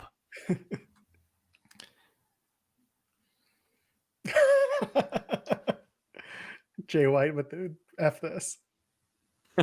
Oh my God! Oh, Who's counting neck drops? I would have been up to like 4. I'm gonna tell a little story here. My grandmother loves the casino, so sometimes me and my cousin used to go with her while she would play slots, yada yada. My cousin hadn't drank in a long time, and he got pretty sauced off of like 2 drinks or whatever at the casino. And we all go to the Waffle House afterwards, and we're there with my elderly grandmother, and we're being waited on. And the people at the table next to us, they are cursing heavy. They're like, yeah, fucking sweet tea, and I want fucking waffles and shit, and what kind of fucking ham do you got? And you can tell the waitress was like, please lay off. And my cousin's still sauced. The waitress comes over and she's like, would you like a refill? And he looks at her and he goes, why not? It's the fucking Waffle House. I feel like right now, when they set up this match, they were like neck drops, and Ibushi goes, why not? It's fucking night 2. That's right. It's fucking night 2. Let's do it.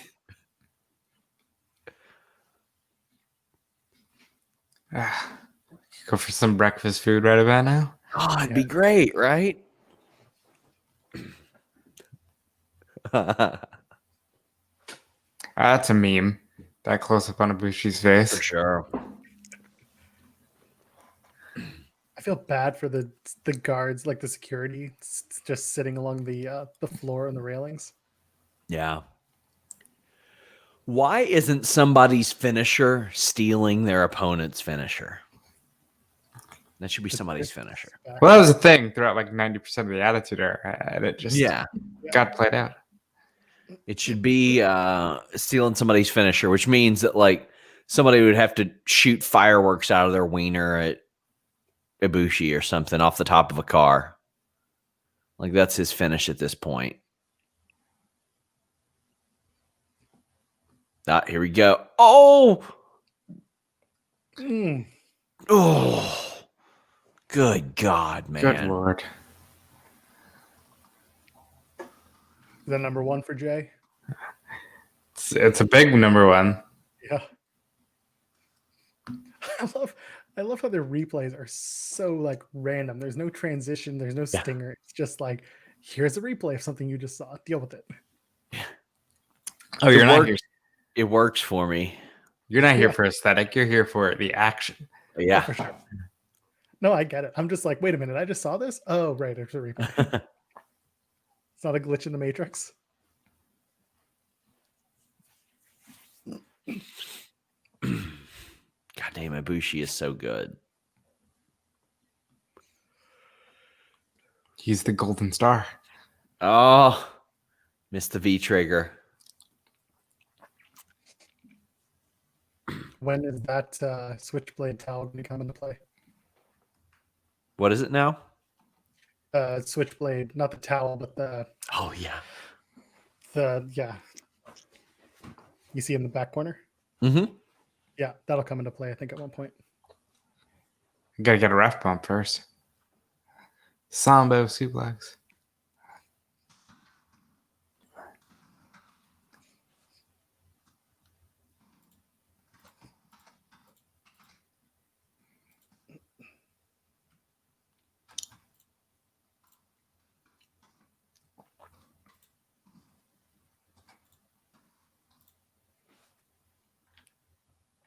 We'll ask him, what if Ibushi went with the one-winged angel and we get a video package by Kenneth? Then it'll be the most lit that you've ever seen wrestling Twitter at 6:30 in the morning. Without a doubt. Yeah. And let me tell you, New Year Dash in 2016 would be it'd be a tough one. I mean, when it became very clear that certain people were leaving New Japan for WWE on that show, it was very wild.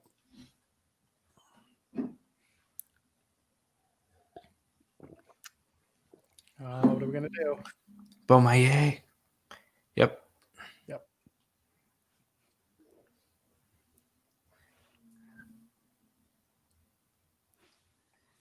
I miss Nakamura being motivated. Yeah.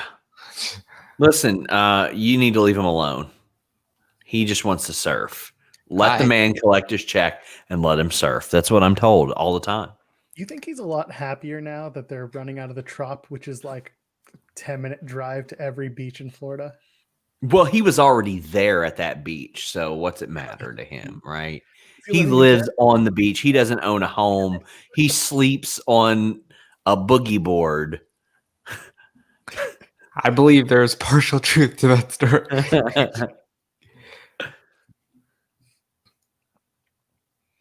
He's got a cute dog, though, so there's that. Yeah. That does. Yeah. What are we doing? I remember I read Daniel Bryan's book, and one of my favorite things in there was he talked about rooming with Nakamura and Lyoto Machida, who is UFC light heavyweight champion. And he's Brazilian. So you got a Brazilian guy, a Japanese guy, and an American guy, and they're in LA. And he basically said that Nakamura and Machida spoke enough English to not like each other. But I got to interview Machida, and the main reason I wanted to interview him was to ask him about Nakamura. And I did, because I knew nobody had ever asked him about it before. And I posted something about it, and that was like super early on Fightful. And I was able to get some engagement out of Nakamura, which at the time was like, holy shit, that's cool. It's good. That was good times. Good crossover content there. I always enjoyed watching Lyoto Machida fight. I didn't, but I did when he was aggressive, because otherwise it'd be some real tedious crap.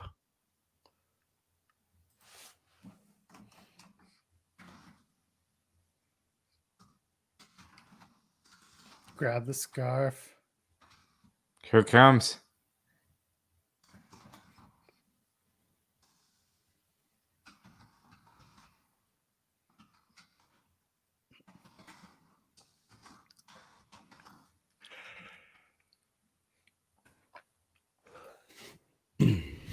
Come on, grab the scarf.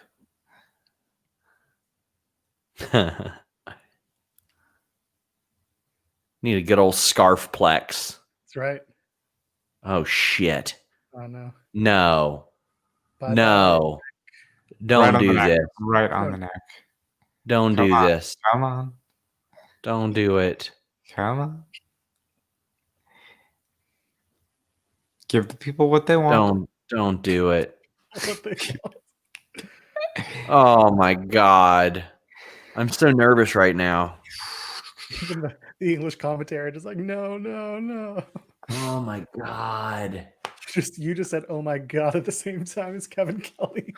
Some really, really Oh, those sons of bitches. Those sons of bitches. You know what? Good Minus call. 5 stars. That's a letdown. Oh my God. Oh, back to it. They had me fearing for lives.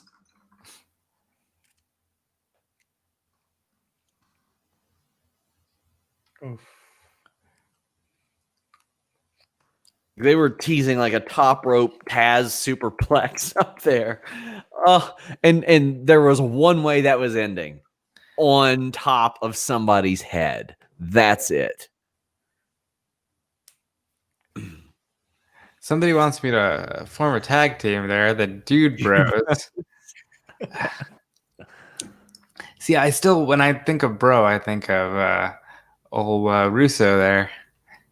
I never used to say bro, ever. And then I did a show with Russo all the time. DDP was my first sponsor. Oh, And then I did a show with Matt Riddle. So bro became a word that I ended up using very, very often after that. I like the word bro. Bro is a good word. And honestly, my shows with Russo were really good. I was able to get him to open up quite a bit. A lot of people act like it's really, really tough. It's not. It's not. You just got to keep it guided, so to speak. I think people like to exaggerate the how it is to deal with certain people. Yeah. And then, of course, they let certain people run wild. So then it's like, Yeah. oh, great, we lost the value. I mean, there were a couple times where Vince and I got into it, like people that would criticize certain things. He'd be like, don't you all know it's not real? And I'm like, come on, don't treat our fucking audience like they're stupid. Do not do that. That is not going to happen. I do feel like that's his cop-out answer for everything. Oh, well, it's not real. That's a meme as well. He is done. Just get But yeah, beyond that, we had really, really good shows together, and he was really good to work with, honestly. I believe that there's got to be some value to his experience. Oh, Conrad Thompson, I've heard him say there's $1 million podcast in Vince Russo. I just got to figure it out. But I mean, now the people that he works with have kind of said, that's a no. We don't want that. Yeah. Hit up Conrad today. I'm trying to start the house buying process, and got in touch with a lady at his office, actually, after talking to him. Nice. Yeah. As it turns out, he knows how to deal with independent contractors. Never would have guessed that. What a surprise. Total shock to me. He has been a godsend to wrestling. The things that he has given back, Tony Schiavone's resurgence, that's all Conrad. He's a good dude too. I like him personally. In my experiences with him, he's been a really nice dude. And not only that, he hires really nice people. He hires really good people. The StarCast PR was just like the best to deal with, Derek and those guys. But a guy that he's friends with, Dave Hancock. Gosh, I got nothing but love for him. When I got into Chicago for Revolution, he picked me up at the airport, drove me over an hour to Crown Point, Indiana for Black Label Pro so I could interview AJ Gray, Danhausen, and a couple other people, Eric Stevens, then drove me back to Chicago an hour plus to get me to my hotel for Revolution. Amazing dude. Friend of Conrad's as well. That is awesome. Yeah. Otherwise, that's me either taking an Uber and spending, I don't know, 300 and some bucks, or renting a car for that trip, which would also have been like an extra 55, 75 bucks.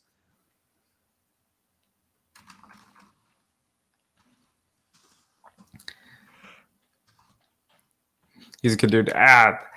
Legitimately ad-free shows is a great service.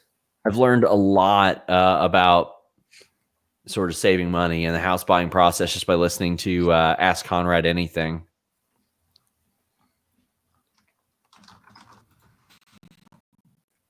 I'm going to try to, whenever I have some free time, dive into the Tom Pritchard stuff, because I would like to give one of those a go. Neo Dude 1 says, just joined. Which night do you prefer? So Night far, one. night one, without a doubt. The last two matches were incredible. Yeah, same here. I mean, there have been 3 really good matches tonight, but last night was much more memorable and just much more solid. Did you see the beautiful Prince Boy daring Jay White to hit him in the neck? And Jay White's just done. He's going to lay down. Although tonight did start with a finger poke of doom. Oh. Yeah.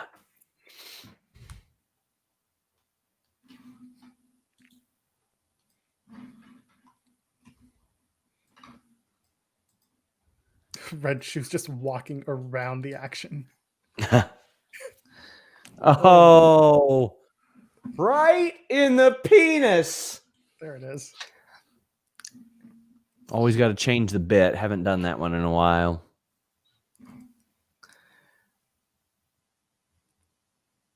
You can hear the Japanese announcers yelling.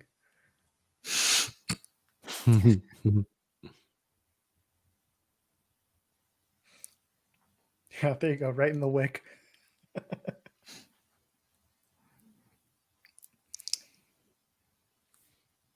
They really had all those legends on Raw just sitting on stage. Did we get a good, clear shot of who was on the stage? Yeah, IRS, Melina, Jeff Jarrett, Jimmy Hart, Molly Holly, Booker T, Alicia Fox, Hulk Hogan, Flair, Tori, Big Show, Mickey, Mark Henry, Farouk, Teddy Long, Sergeant Slaughter, and Tatanka. And I gotta say, man, like with Sergeant Slaughter and Tatanka sitting next to each other, it looks like the Village people. Like we're just off screen. Guys, we need you for a thing. Come here. Yeah. So basically, everyone they already showed, there were no surprises sitting amongst the crowd. Well, Goldberg came out. Yeah, Goldberg. He was a bit of a surprise. reiterate my statement. There were no surprises. The surprise is that Jeff Jarrett didn't run to the ring, turn Goldberg around, and hit him over the head with a guitar. Which he would have. Can we talk about how Jeff Jarrett is now in this phase of his life where he's dressing like Garth Brooks going to every award show in 1998? And he didn't used to dress like this. No, it's recent and it's weird. I got to give Jeff Jarrett credit because like 99 especially, he had a run of T-shirts. Like back then, come on, if it wasn't Austin, wasn't DX, NWO, there were a few select acts that had good shirts. He had "Don't Piss Me Off" and "Slap Nuts" back to back, cross companies. That's good stuff. Slap Nuts, give me that shirt. Funny story. I went when I was 13 years old to Vegas and went to the Nitro Grill with my family. We didn't go in, but we saw the place itself, the restaurant, and Yeah. I would buy some merch, and I wanted to buy that Slapnuts T-shirt, and my parents were like, "Absolutely not! You cannot wear that anywhere." So I had to buy a Nitro Grill sweater and mug instead. I wish you still had it. The Nitro Grill sweater. I do. I think I do. I took a photo of it for sure. I think Oh, it that's amazing. may have been donated when my folks moved out of the house, but yeah, that was something I loved. That the grill mug broke. I have a Uh, Jeff Jarrett laser engraved guitar from the TNA days. And Oh, head drop oh, dicks. And yeah, I got it for like $30. They used to cost like $200. Jesus. But I got it for like 30, and it's so cheaply made. I had it propped up against a wall, and it slid and then cracked. The top of it just cracked in half. So what I would like to do eventually is have Jeff Jarrett break it. I want to have him like smash it and then like sign the pieces and then sell them for charity or something. That's a good that's idea. very good.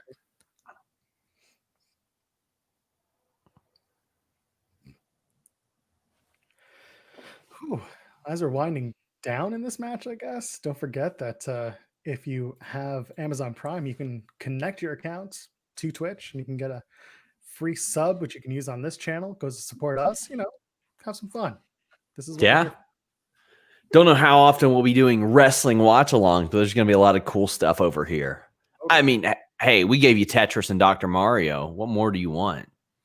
Lay off, okay? That's right.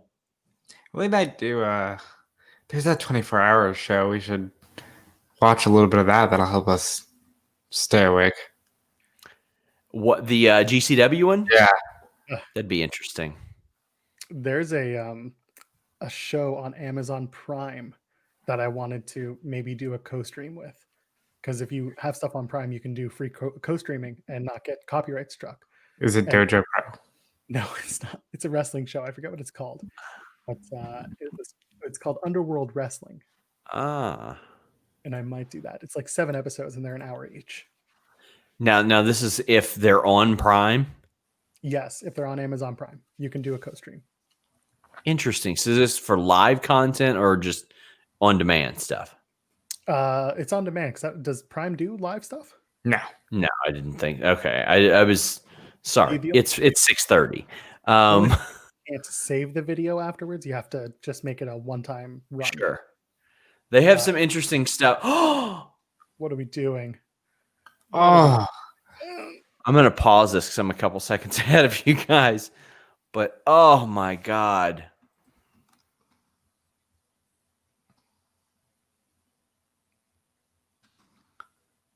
crikey. What are we doing?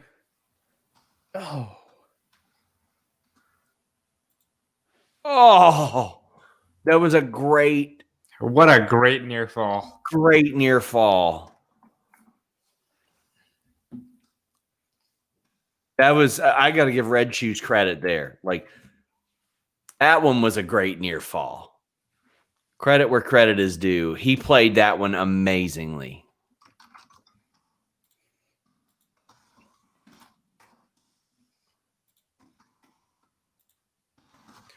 Brickbat, thank you for a tier 1 sub. Hey, thank you, Brickbat. Much appreciated.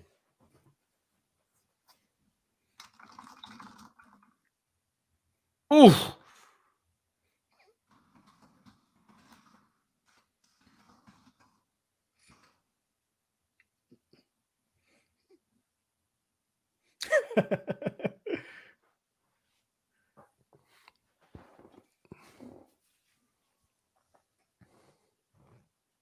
The NBA content is going to come down to Jeremy and Joseph.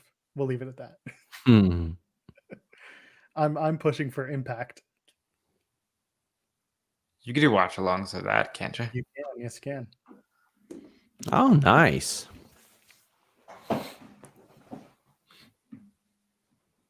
We'll do that here and there then. So Amazon, oh goddamn, another one. Amazon Prime has some very interesting wrestling content too. Like they have like some of the some very weird old wrestling stuff, like that was on like that you'll find on $1 DVDs at the store. Like you'll find some of that. Yeah, there's some questionable wrestling content there, and I love it. I want to watch all of it. Uh-huh.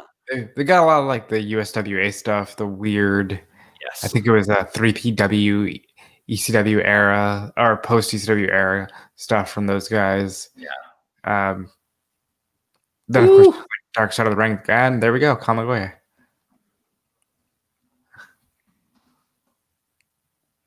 Damn. Ooh, 2-9. Yes.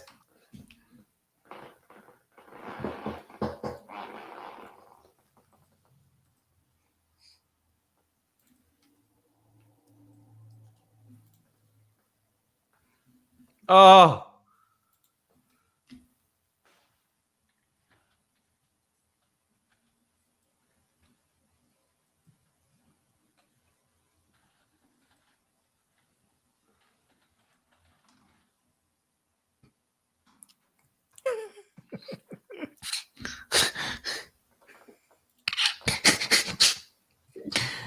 That was the most casual thing I've ever seen.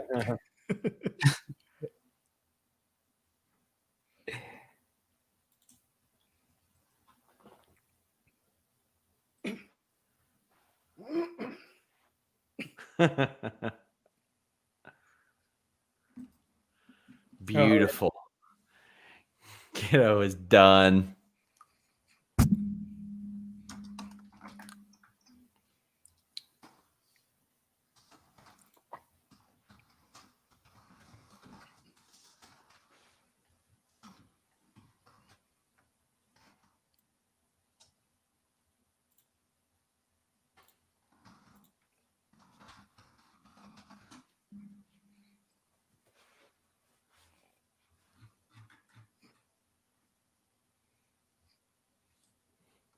Ooh, there it goes. Blade Runner. Check out my Making a Finisher with Jay White talking about the Blade Runner. Fightful.com. Oh, These are very dramatic. yes. A weird camera angle again, where you didn't see the shoulder go up.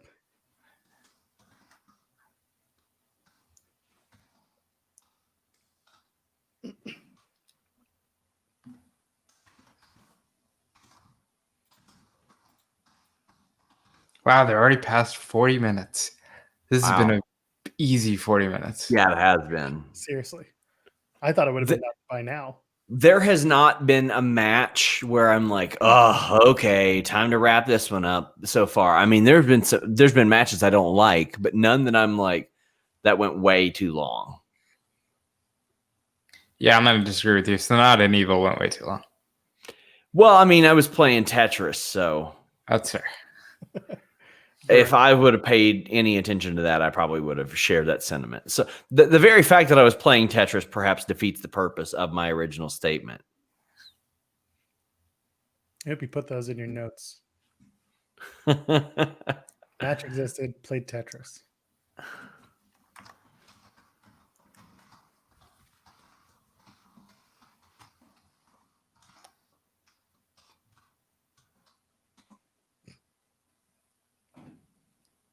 Interesting. All right.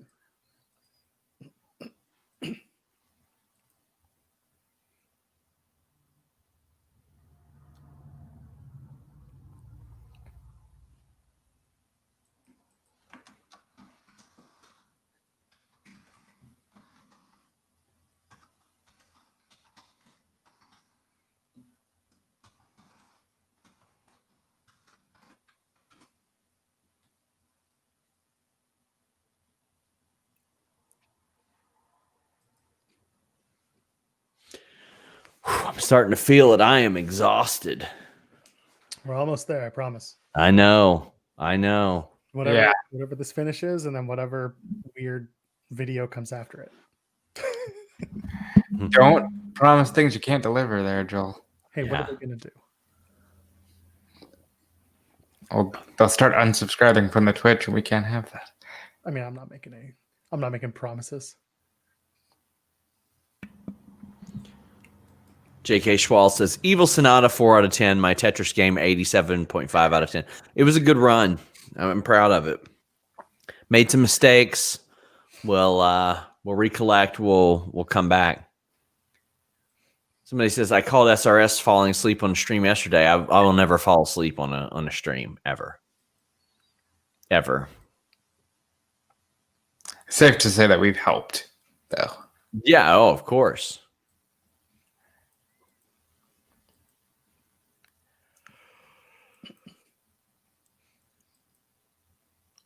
Tim Traver up in the early hours of the morning just tweeting at any given time. Yeah. Like, He's here. Is he right now? He's in here. Yeah. He said, I love this stream. But at 9:50 he tweeted. Then at about 3:18 he tweeted. And just a few minutes ago was like, I'm fully up, can't sleep at all. Yeah, I cannot share that sentiment. If you want to be fully up, check out bluechew.com code Fightful. Ew.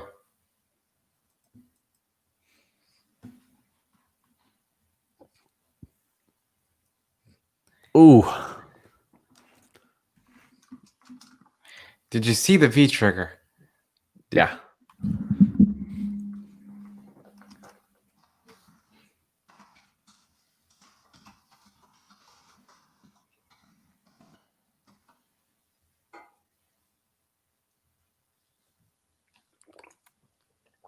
Ah, man. And Tim says, I want to hang with y'all. Well, that's what you're doing, my friend. Yes. We're glad to have you. Hope you're feeling better, too. I know you've been through a lot lately, man.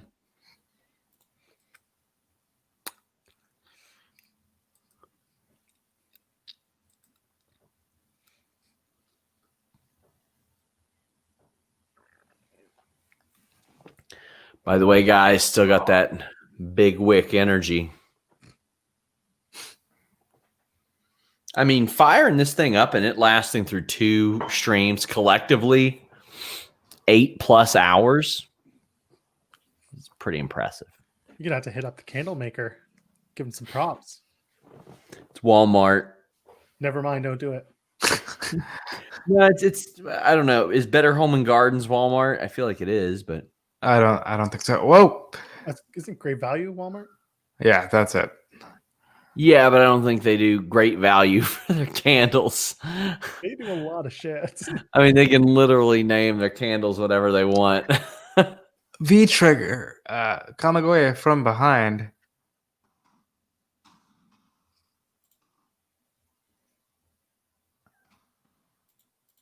Well, color me surprised. Wow.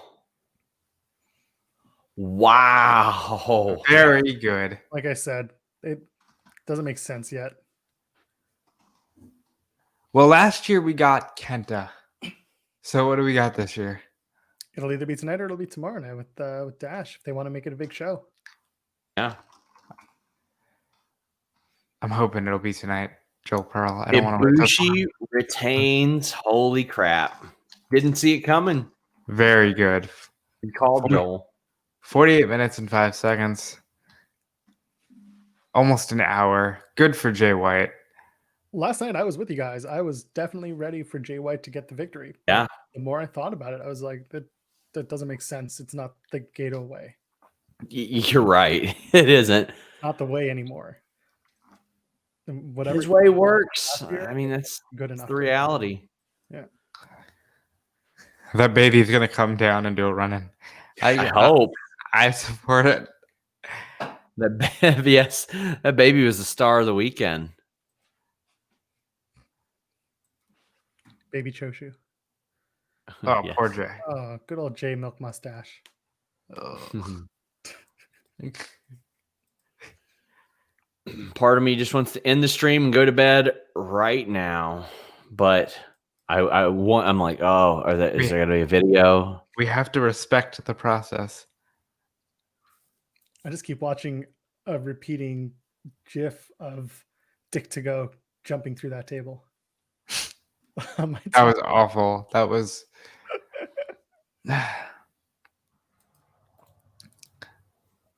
That's one where Buddy Boy can come in and say, it's fake, right? Like,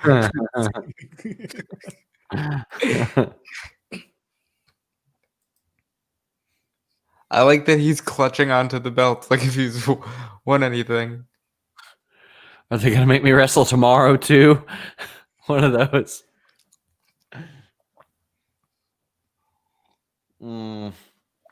Amazing. So when are they gonna divide the belts again? I figure when things go back a little bit more normal, even though when they combine them, things were normal.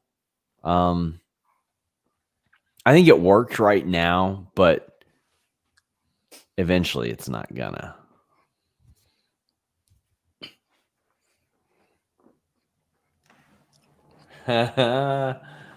Oh, I think that this is working really good for Switchblade. This is really good. He's still trying. I love this. He's still trying.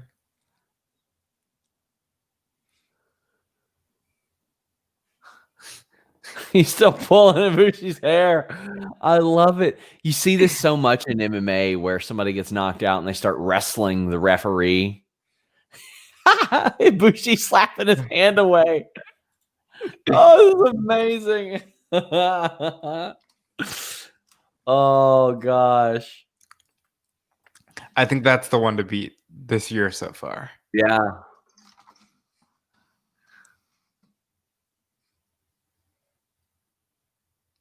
Yeah, he's walking in next year to Wrestle Kingdom with those titles. Jay White.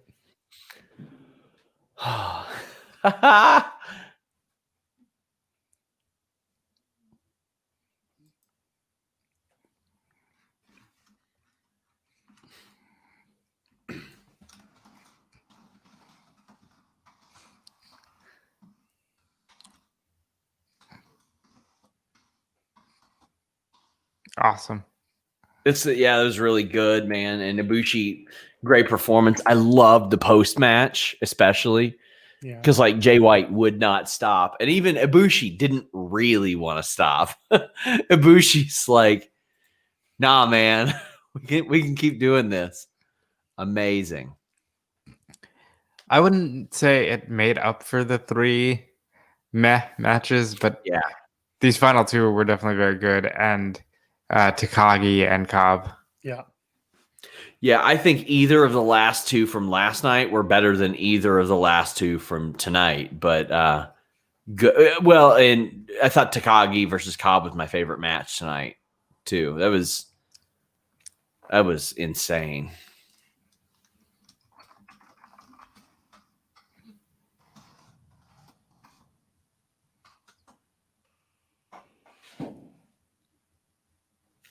Wouldn't have this problem if he used Velcro. Yeah, correct.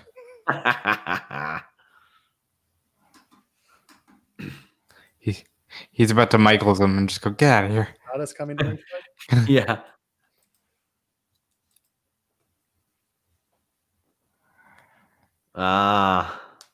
This ain't it, pal. This ain't it, pal. Nope. Unless he's about to introduce somebody else. Oh yeah, you wish.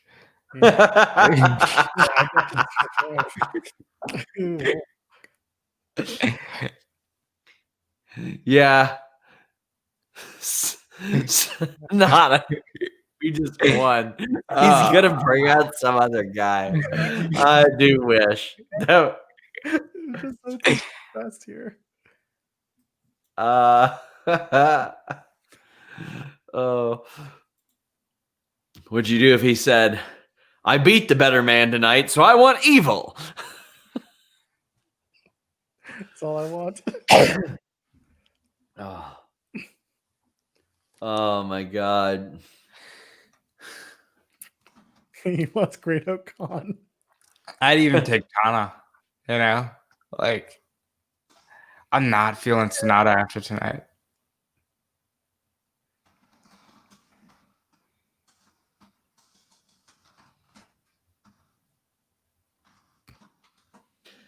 Yeah, I think we're about to wrap up this stream, my friends. This is not the ending we hoped for, people. Yeah, guys, I want to thank you all so much for joining us. It's been a long couple nights, and we've still got a long few days. We got a bunch of interviews. We've got King Coliseum, New Year's Evil. What's AEW show's name? New Year's Smash, There you go, New Year's Smash. where you will see Kenny Omega. Kenny Omega will be there. Guys, thank you all so much. Joel, tell the people what's up, where they can follow you, all that good stuff. Yeah, you can find me everywhere at Joel Pearl, JoelPearl. I'm here on Twitch every once in a while, and you can also find me on my podcast every Thursday night, 8 p.m. Eastern. Tim and Joel Call It in the Ring, youtube.com/TimandJoelPod. Yeah. Oh, Bobo DeFelice, tell them what's up. Yeah, you can find me right here on Fightful.com always and forever. I will be doing a lot more content for Fightful Gaming and hopefully making that a big thing in 2021. And I'll be here on Twitch with Joel and Jeremy whenever they have me. I'm everywhere. Just click something with a Fightful link and you're helping me out.